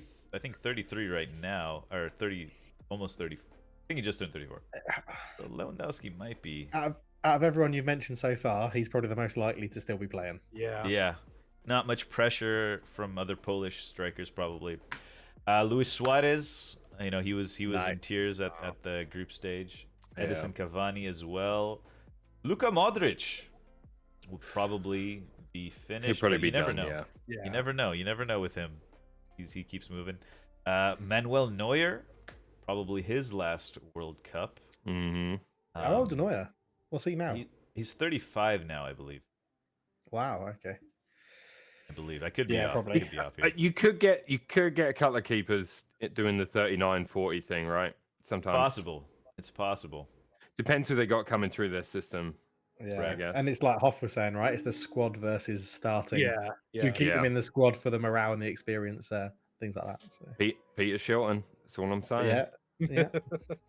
Most likely Thomas Muller's final World Cup. Thomas Muller, great. Probably go down one of the greatest of Germany's history. German, yeah.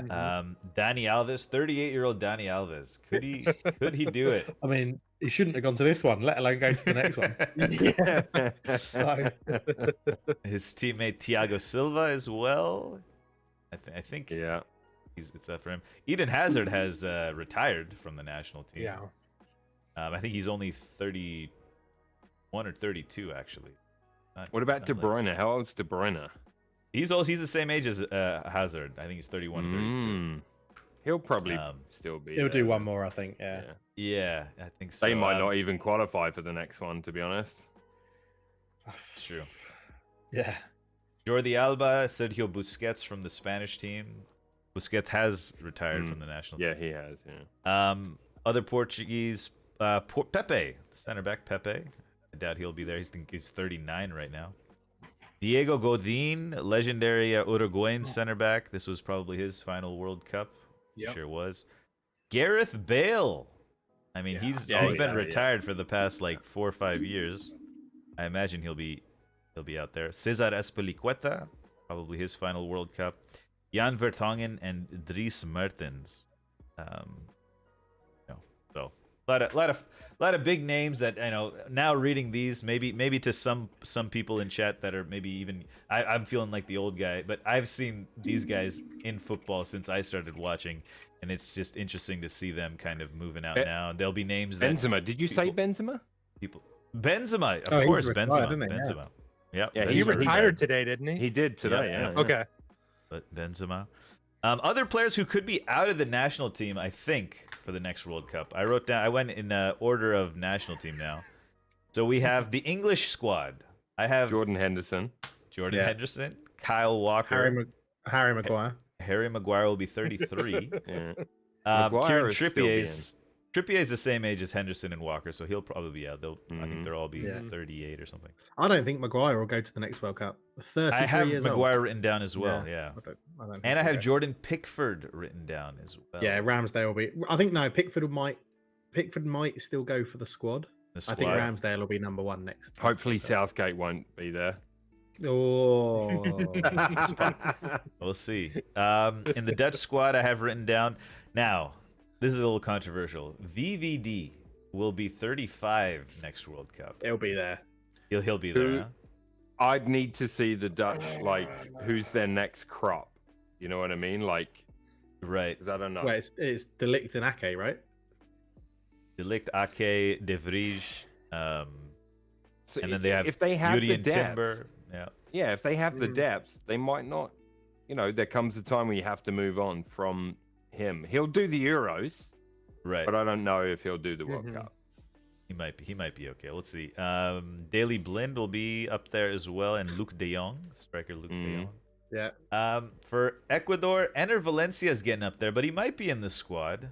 He might stay in the squad just because he's kind of a national Talisman. hero. Tim Ream has said it's his final World Cup for the USA. Who? No, sorry, just kidding. Who? Unbelievable. What Let's about see. Zimmerman? Is Zimmerman out? I don't know. He's 29. I don't know what's going on with Let's our hope center so. backs. Our center back situation's tough.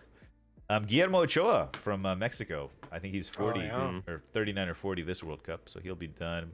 Andres Guardado, Hector Moreno as well. But you never know. It's going to be, basically a home World Cup for them. Maybe they want to, stick around or something. I don't know. Ryan Ruiz, the Costa Rican.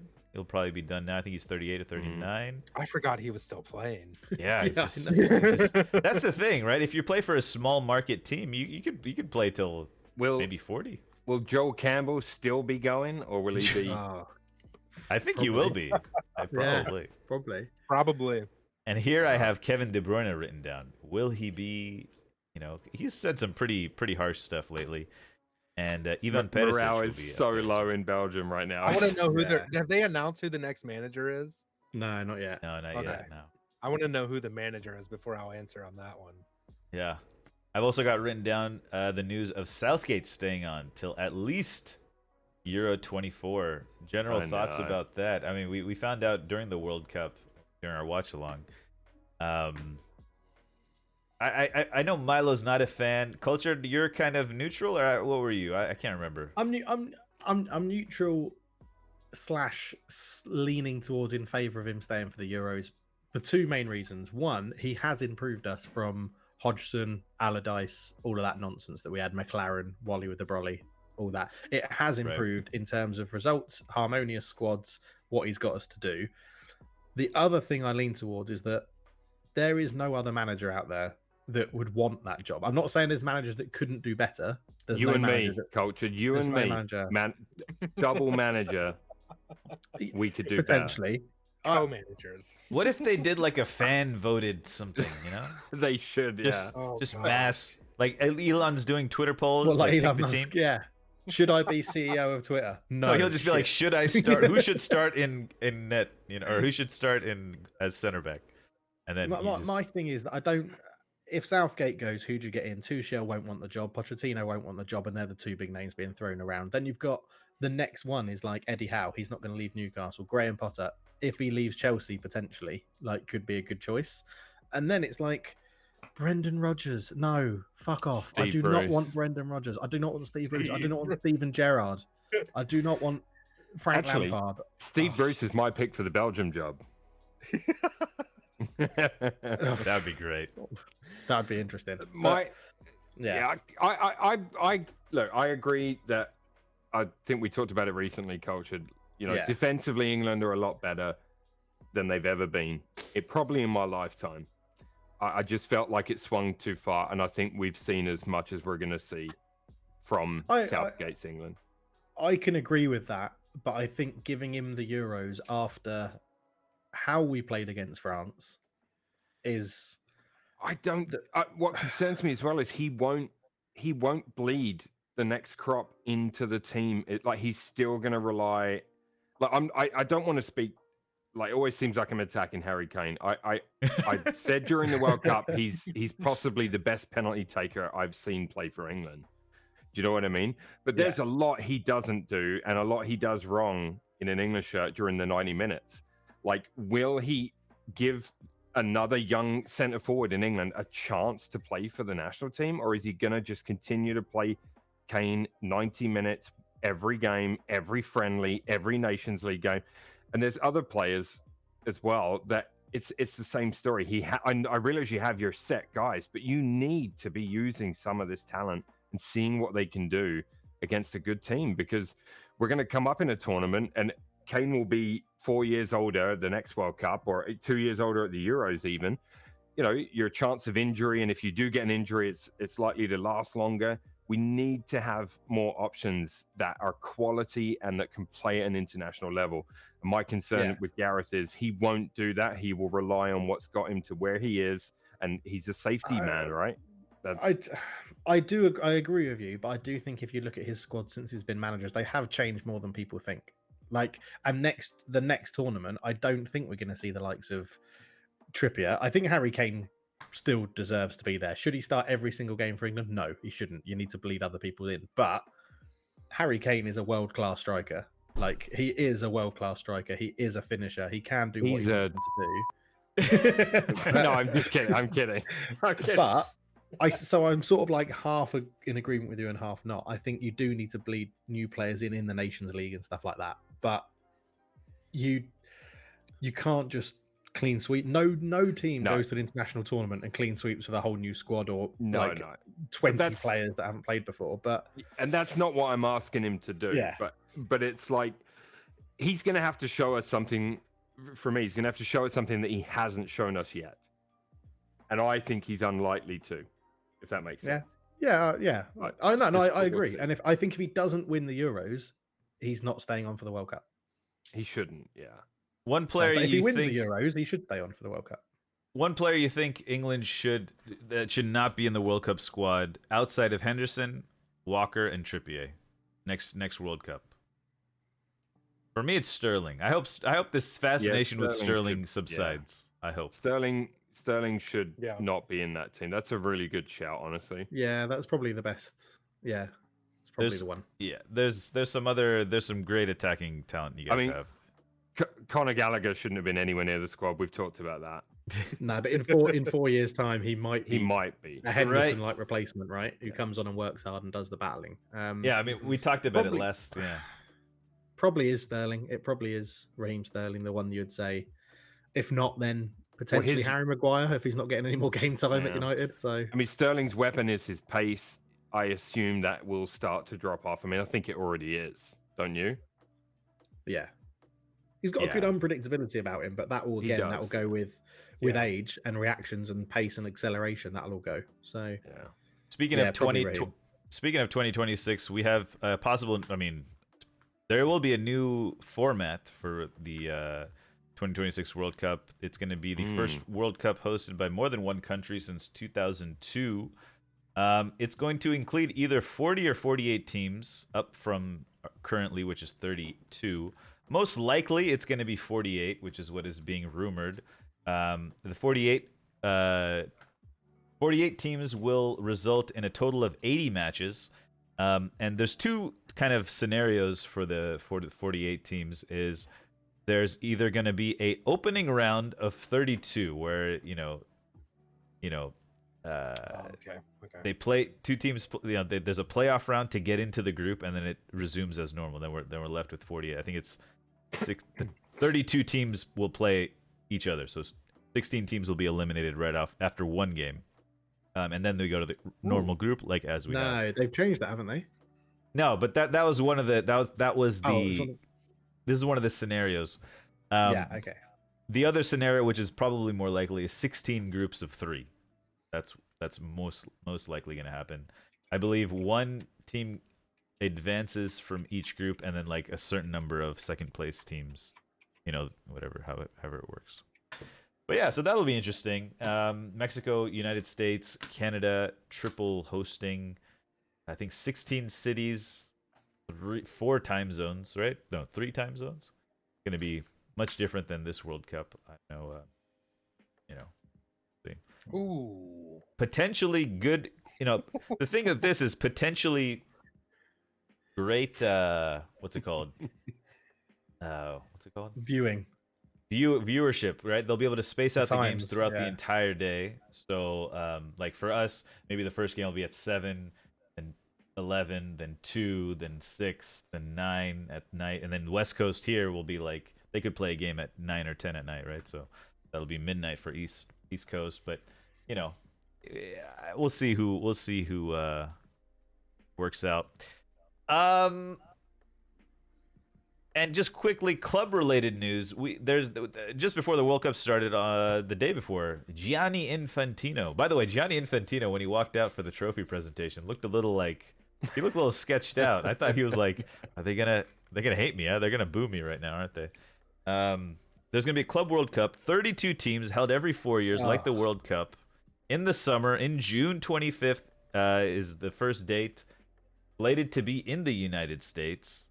I'm gonna post in chat. This is a sample of the teams that would be involved. It's a massive. I don't know. Maybe it's too long. Oh, I think it's invite only, right? It's basically how it's gonna work is there's gonna be 11 to 12 teams from Europe, 7 to 8 teams from South America, 4 from each other federation, and then Oceania gets 1 berth. How they're gonna do it is they're just gonna use the basically the club rankings, the continental club rankings, and maybe like the Europa League winner will get a free berth, and etc. And so this could be a sample of how they break up the teams. It'll just be like the World Cup, 8 groups of 4. To me, I think it's basically going to turn into a Champions League in another country. This is their way of exporting the Champions League. Fuck off, FIFA. Just How many European teams? All this is their answer to the ESL proposal. That's all this is. It's them How many making money, European more teams are money. going to treat that as a preseason, though? Exactly. I would. I mean, Yeah. I'll take your money and use it as not free training, but use it as a training exercise. Why not? It's a bunch of friendlies. They've announced all of this without asking the teams. Yeah. Without even agreeing it with the teams that are going to be involved. And every single team that I've heard of in Europe and South America have been like, what the hell are you doing? What are you doing? We're packed schedules. There's more international fixtures. There's all of this stuff. We actually need to have proper pre-seasons and things. I just fuck off, FIFA. Just leave football alone. Yeah, I agree. Now, as always, I will look at the positives of this whole situation, and that is basically, I mean, other countries like maybe like a Morocco or South America or Japan or Indonesia or another African country will get to see all these teams play in a somewhat competitive manner. I think it'll be good. It'll grow the sport. I really do. Like, instead of kids in LA seeing LA Galaxy, they'll see a somewhat competitive match between I don't know, Flamengo and Ajax or something. I'm just saying, like, Flamengo, we'll take Flamengo and Ajax. I'll take Flamengo and Ajax in a somewhat competitive game. Or they're gonna see Auckland City versus Seattle Sounders. I mean, no, they wouldn't be in the same group unless it's in the knockout phase. They might get, they might end up facing each other in the knockout phase. You're making the Isn't there then a thing of, okay, it goes to America and those kids could see Flamengo v Ajax, and then all those kids growing up decide they want to support Ajax, and there's no money in America for football. Well, okay, I'm just saying. What's the point in that? There's also going to be United. There could be America. There could be Sounders, Atlanta United in the same competition as well. So, yeah, it's just really, to me, as soon as I read it, that to me it just jumped out as them saying, you don't need a Super League. Like, there'll be no Super League. FIFA will host this, and this will be this will be the thing, because then FIFA's getting their pockets in it. You know what I mean? It's just, true. It's a money grab. I don't know. Football's already the biggest sport, the most watched sport on the planet. I mean, how many billion have they said yet? How many people watch the World Cup final? I don't know. Apparently, last time it was like 2 billion or something. Yeah. Which is astounding when you, what's the world's population is like 8 billion or something now, isn't it? Yeah. So, I mean, it's 4 billion, Stefan says. Yeah. So maybe if that's half the world's population, I don't think we need to worry too much about who's watching the game or enjoying the game. Like, instead of hosting that, use the money to buy TVs for people that don't have a TV, and then they can watch the Yeah.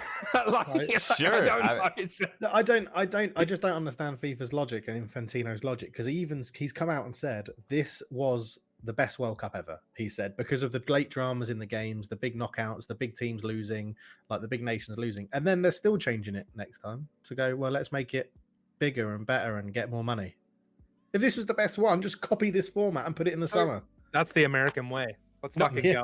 What You, other sport? you gotta max out. You Bigger and can't- better you than can't- anyone else. Like if you're lifting weights, you gotta max out, you know, and you don't stop till you max out. Let me I don't lift be weights, but, devil's. you know, Let me be or devil's heavyweights. advocate. Ooh, Okay. double Oh, Oh, So Devil's- cartwheel. yeah. What is your favorite American sport? Your favorite one? If you had to say something you're passionate about, or is it just passionate about? yeah? Oh, Maybe I should ask half lacrosse. because you're obviously football. I mean, first. I mean, I used before football. It was basketball and American football. NBA. Yeah. Okay. Mhm. So and half you're like I you like a bit of NFL. everything, right? Yeah, but I watch everything. Yeah. I mean, I do too. Now, I really like American sports. You guys know that. I love hockey, which I know it's a Canadian sport technically, but you know what I'm saying. North American. I love Yeah. basketball. I really like American football. I love college football. I am not at any point asking us to take a college football game between Michigan and Michigan State and go play it in Tasmania, right? I'm not ever going to ask you to do that. I'm never going to do it because it's just not going to happen. I'm not going to ask you to play the Lakers Celtics game in Tibet, right? Because we want to grow the sport of They'll play it basketball in there. China. It, They it's would gonna play it in happen. China, but it it would won't be. happen in China, It won't be. It and won't the be a NFL playoff goes- game though. NFL goes It to wa- England. And Yeah, Germany. once one game or two, 4 games a year now. I know, and the games they get are like the Jaguars against like I don't know, you know, like I will admit, I was very surprised when I went to the games at Wembley when I still lived in the UK. It was sold out every they game. are still Like- sold out, but it's the same with NHL in England. They host it at the O2 Arena sometimes, and the same with the NBA. There's a cult following of those Yeah. sports. I was in the English cult following of the NHL. Very, Yeah, No, you know what I mean? I think Yeah. you're absolutely right, but I don't. I think they just see the market in the U.S. as extremely lucrative. Like if you're FIFA, you're like, Yeah. why don't we have like a big state, like a stake in this market? Because it's massive, right? Like, And they'll be able to sell Budweiser here. yeah, exactly. Yeah. I just want to answer Jersey. Like I'm not hating on Tasmania. Okay? That's just it's just the first name that came to my head for some unknown reason. Anyhow, I don't even Well- know why Tasmania either. Like that's very bizarre.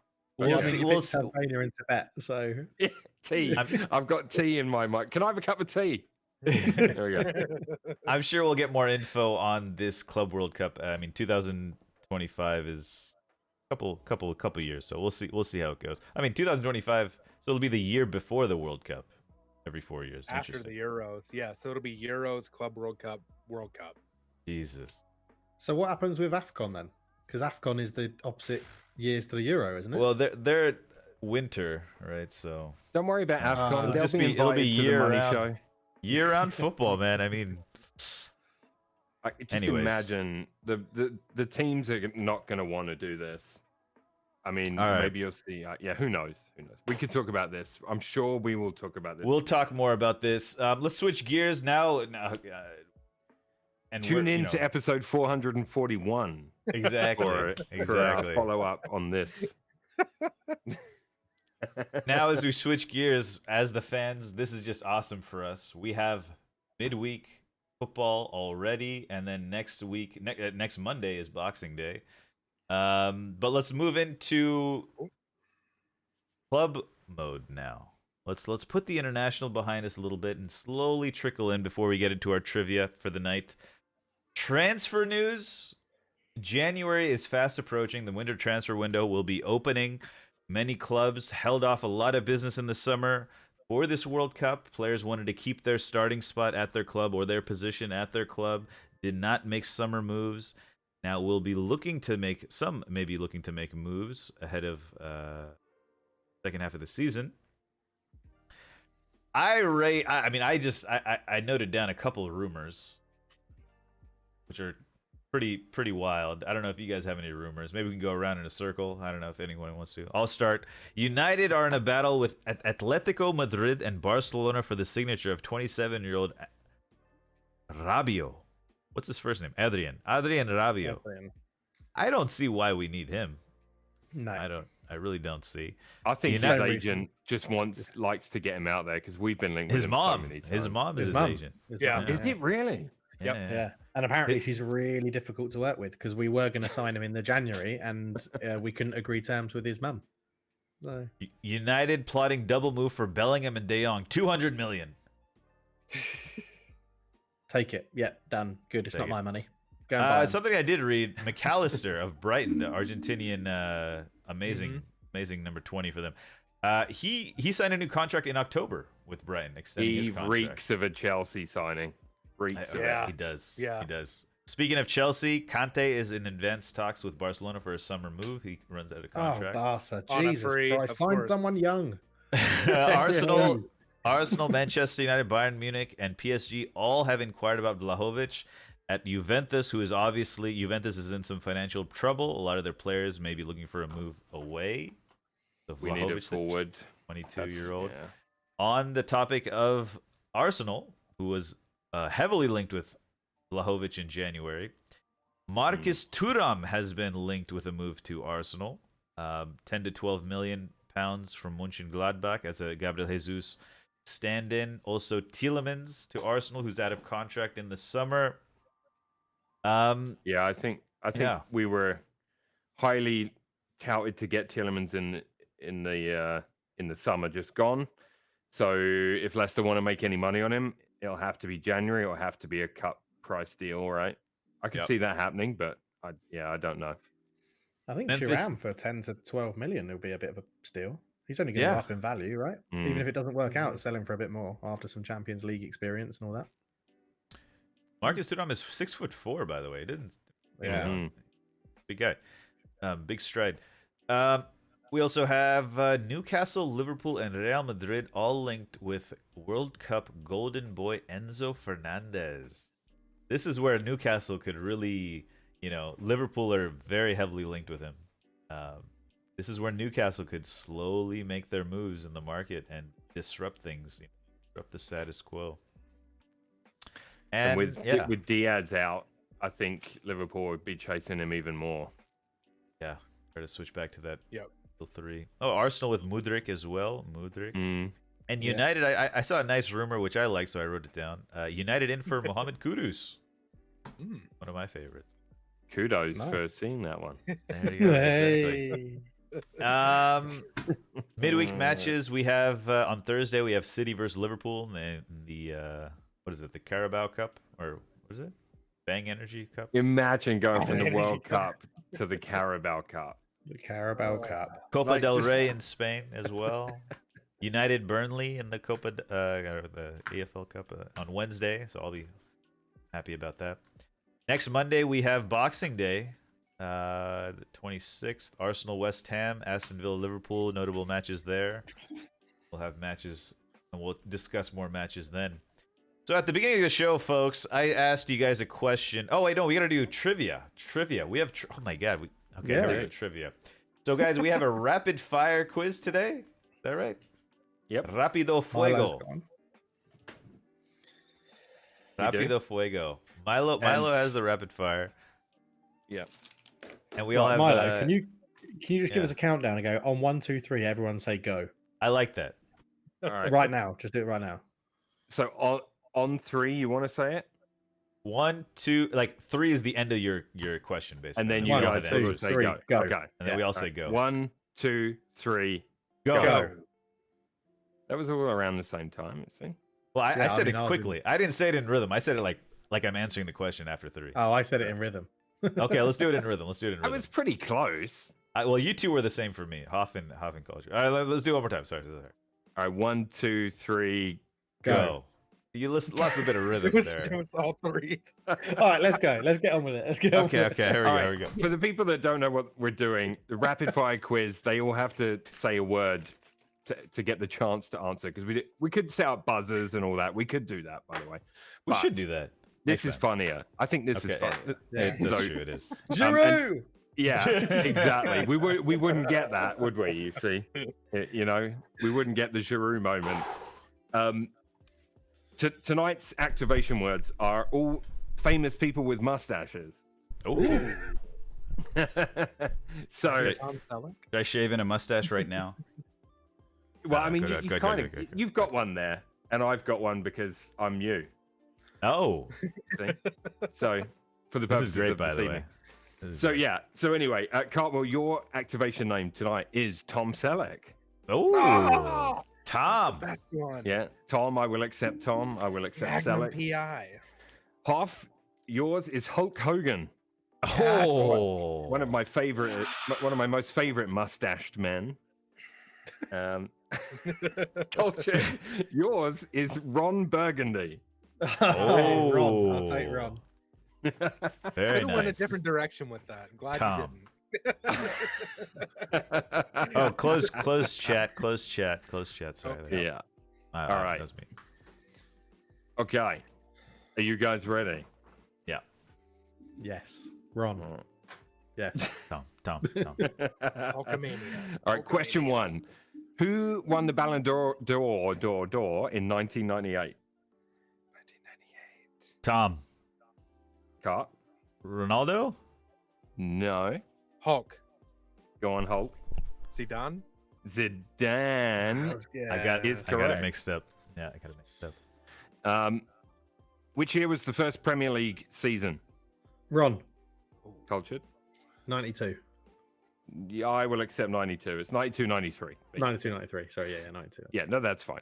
In 1990, which team failed to score even one goal in the World Cup finals? Tom. Go on. Tom is me, right? Tom. Yeah, yeah, you're Tom. I'll say the USA. Incorrect. Anyone else? 1990. Oh, It- goodness. Yeah, I can't say the clue because it's not fair on Cart. That's He right, didn't yeah, get the clue. I could ring it in again. You want to yeah. say the Ron. clue? Go on. Scotland. Not Scotland. Oh. That gives you a chance, Hulk Hogan, brother. I have no idea. All right. Hulk. I'll go with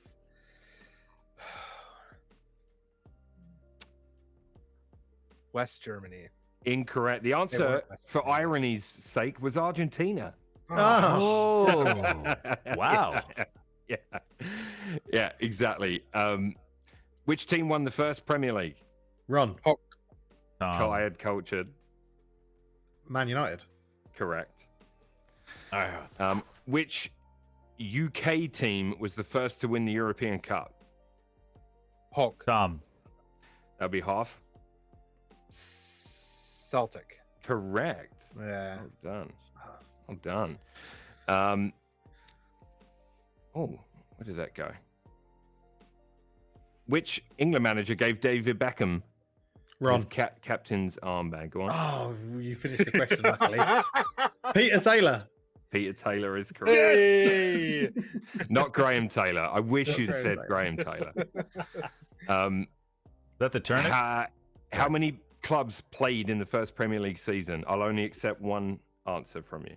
Tom. Go on, Cart. Wait. One answer from me? Yeah, so you get one chance One to each, guess. yeah. 18. Incorrect. Ron. Cultured. 24. Incorrect. Oh, shit. Hulk. Go on. 22. 22. Yeah, it's 22. Oh, wow. 22 or You guys 24. danced all around it. Which Barcelona player was jailed after it was found his passport was fake? Tom. Ron.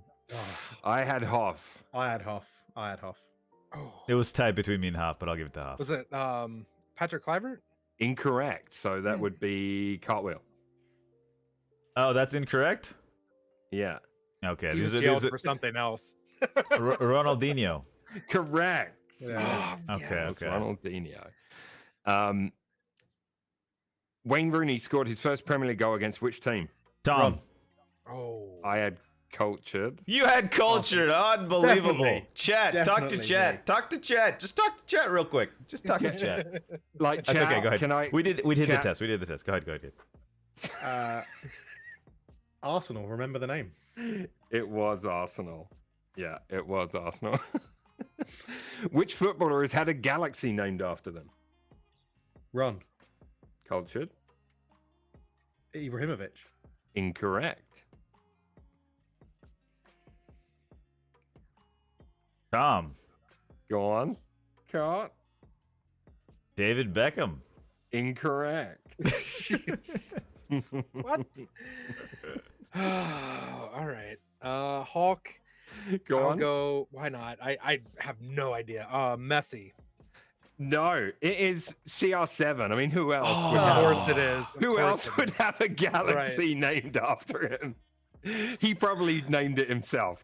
I'm just throwing that out there, by the way. Which football club did Elton John own? Hulk. Ron. I had half. I got half What? as well. I Get got half out. there. It was I very had close. half. Alright. Very We close. did the test. Watford. Watford is Yeah. correct. Well done. Sorry. Who won the first Premier League title? Tom. Ron. Wait, what? We've already done that question. Wait, did did I that already one. do that? No, question? yeah, we've my done bad. that question. Yeah, It's sorry, it's duplicated on my list. I'm sorry. I'm sorry. A Goal in the Sky is the autobiography of which player? What? Would you I like have me to no read that idea. again? A Goal in the Sky is No, the you said it. autobiography of You which said it. football player? Hulk. Go on. Off. It's Maradona. It's not Maradona. Tom. Go on, Cut. Petle. Not Pele. Ron. Cultured. I think this is wrong, but Gary Lineker. Incorrect. The answer was Roberto Baggio. Ah. Ooh. That is. Did he sky his penalty? Is that why? Yeah, he did. Yeah. Okay. Yeah. We're very close to the end of the rapid fire, by the way. Which Okay. club has won the most Champions League titles? Hulk. Tom. Ron. I got half. Yeah. Tight between me and half. Yeah. Real Madrid. Real Madrid is correct. And which team did David Seaman join after leaving Arsenal? Tom. Ron. Cartwheel. Did he? Correct. Ooh. Fuck off was that cart. That was me. No, I Unbelievable. heard a T before an R. Honestly, I Unbelievable. did. It I was did. tight. I think It was tight. Very, very, very tight. I will say that. That is it for today's quiz. So, Oh very, boy. very close one. Hoff If with I've lost by 5. one. Culture with 4. Yeah, and Fuck Cart, off. Cart with 2. So, Hoff, you are this week's winner with 5. Well done. Well done. Well played, Hoff. Well done. Hoff I've been wheel done. champ. I've been done. Very well. Very well. Well done. Game's Well, gone. I didn't even Game's, cheat. game's This- gone. I was off at my game today. I was This off it. game That was creates such angst. It's hilarious. Like, like it really The problem does. is I didn't feel the angst. That's the problem. He You just know? woke up. That's why. Yeah. Yeah. All right. Before the show, at the beginning of the show, guys, I mentioned I had a question for you guys. What's something we all just pretend no one does, but in truth, we all do it? That's the question, guys. In chat, if you guys have an answer for this, please let it be known. The perfect answer on the Discord. It's the Who- winner. What was your answer, Hoff? Let's hear it. Take a massive dump. Oh my goodness. You know, yeah, you know, these, you know, I think this type of question is going to bring us all a little closer, for good or for better or for worse. I mean, I have one. I'm willing to. Let's be honest. There's nothing better than a great big dump. It's Yeah. true. You know, I think Yeah. we can all agree that there is a dopamine, maybe even a dopamine drop when that happens. Yeah. You know. I can take this to the next level. Uh-oh. Oh boy. Masturbation. Oh. Well, isn't it like priests and that don't masturbate, do they? Don't they? Don't they though? Oh, do priests masturbate? Dude, It's a sin, isn't it? don't. Yeah, but when they're on their own, you don't know. Who would know? Well, they have. God. I mean, maybe that's why they. Well, okay, let's not. I'm just saying we That's- pretend no one does. That's Like true. the people you work with tomorrow Men in your and meetings. women. Tomorrow in your meetings at work, just look at the person next to you and be like, "Yep, you do." Yeah, You know? that's true. Karen, can I just ask something? Because Milo said that everyone. I got fired for harassment. Listen, it's when you asked that question in Discord, that's the first thing that came to my mind. Hey, So there you it's true. It's true. That's a very good point from Juzzy in chat. Masturbation needs hormones, so kids, before they've gone through puberty, don't. That's And it's true. everyone, Yeah. but they get older. Post-menopausal women. I mean, Is that we're also? talking I don't know what that has adults. to do with it. Yeah, I don't. Cultured. Do you have one for us, or I have a list here written down as well. I mean, I laughed at Hoff's answer in Discord. My second answer was going to be what Milo said. So Okay. Yeah. yeah, fart, I guess, is the classic one, right? Yeah. Everyone Yeah. farts and people don't admit it. In Yeah, public, certainly you know. Yeah, picking your nose was another one. Another one Mhm. I thought of was panic cleaning before someone comes over. Ooh. You know? And then you're like, oh, I'm sorry, it's a mess in here, you know, whatever, you know. Everyone does That's that. a good one. Yeah, But that's it's a like, you know, everyone. I do that at least. I like sometimes I don't even allow people to come to my house if it's dirty. You know, like that's you know. But if I know they're coming over, I quickly clean up. You know, a lot of the times my house is clean right now, but a lot of the times when I stream, it's like a cone of cleanliness, and then it's just like everything else is just chaos. The cone of cleanliness.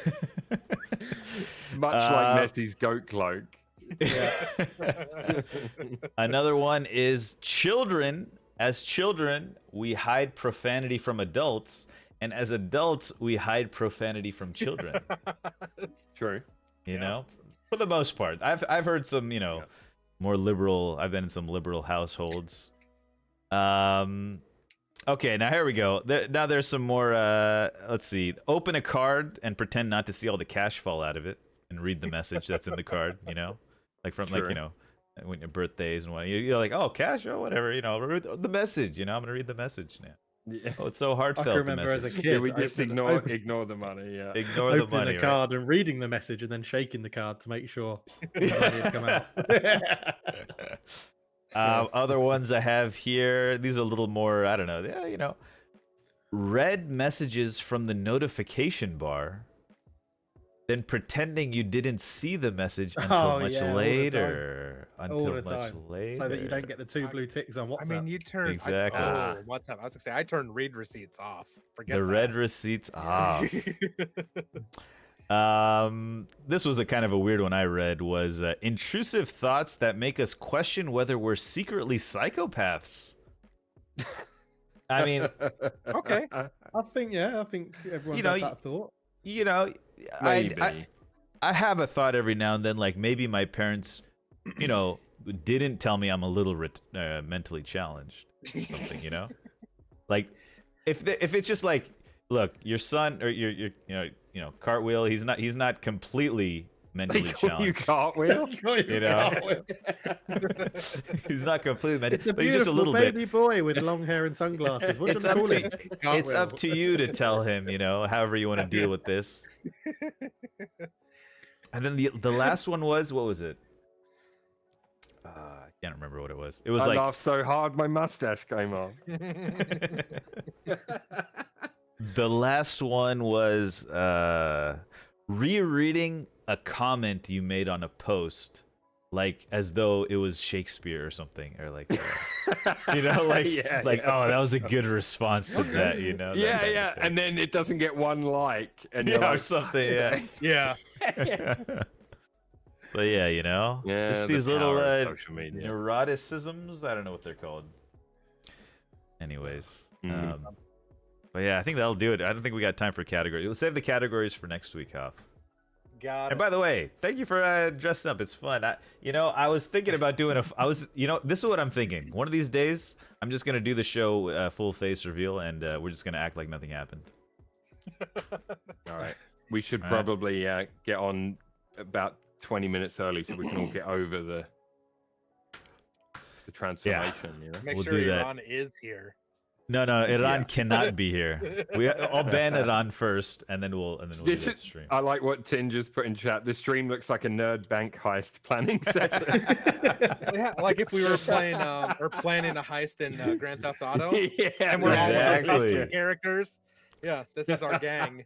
Or we should be playing That's a really good. remote rock band together or something. That'd be Yeah, cool, yeah. you know? Play some Ramones songs. this was Cultured's idea, I think. That's I a don't great know. idea. That's a It great was a idea. good idea. Yeah, I was we I was laughing. I was cracking myself up just looking at you guys. can't- Do you feel like you can say anything you want a little bit right now? You know, Mm, No, because I think everyone knows who we actually are. Oh, that's Yeah. true. See, Yeah. that's what I. Oh, I'm gonna make a burner Twitch account and just go like this. There you half go. will. Yeah. There you go. yeah, definitely. I would also say I think we say what we're thinking anyway. Yeah. So- most of the time. Well, eFootball the full time. face stream under. That's not a bad idea. All right, don't no one read Juzzy's comment. All right, all right. Milo, do you want to take us away Sure. with the? I'm queuing something up, so I'm kind of stalling. With the you know the what's it called? The The dad dad joke joke? of the week. Yeah. Take it away, Um, Milo. What football club do sheep like? Barcelona. Oh, beautiful. I was gonna say FC Basel. Oh, Basel. Bayern Munich would also Bayern. work. Bayern. Bayern Mönchengladbach. Double. You got a double. Arsenal. Kind of. Arsenal. Oh boy. Oh. I've tried to make the last couple football topical jokes, you know? Right. Yeah, it's really bright, isn't it? Yeah. Suitably awful, says Juzzy. Yeah, thank you, mate. That's definitely the plan. I've been watching Ozark, by the way. Oh you my like it? god. I love So it. good. All right, I'm Jason- taking my disguise off. I will see you guys later. All right, see you, Mom. I'll be Oh, in the that was chat. Milo. Ah. Milo. Oh. Oh. See? Ozark is great, man. I tried watching Ozark in the past, and it was because I had just watched Arrested Development. It was Oh, tough yeah. to watch.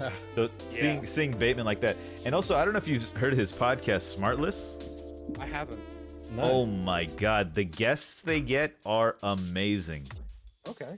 Like When are we getting on? it's I know that'd be great. It's Will Arnett and Jason Bateman, Okay. and then Sean Hayes from Will and Grace, the gay guy from Will and yeah. Grace. Oh, yeah. But Will Arnett and Jason Bateman together is just gold. And then you just add any celebrity to that, it's amazing. Nice. Amazing. Anyways. give it a Right, I listen. better go. I should All probably right, get back to good night, guys. Thanks for hanging. work. I'm not here. Oh, my camera's really out of focus, isn't it? It's been doing that all stream. Oh, I'm not even. All gonna right, deal switch with this. I'm not here next week. I'm on holiday. Okay. so- Sounds good. Yeah, Well, I'm yeah, like we'll Chris. figure it out. It's Boxing Day, so we'll whether we do a shorthanded show or something, I don't know. We'll figure it out. Yeah. We're starting the network save next week, right? I'll get some details sorted about that. Yeah, I'll get some details sorted about that. I need to remember that. Yeah. So, Network safe soon, though. Alrighty. well, yeah. Let me know in Discord. I might be able to dial in from Malaysia. They'll have good Wi-Fi, so I'll see if I Okay. can sort something out. But yeah, Yeah, if you, see well, what we can do. if you want to. Sounds good. Awesome. Switch back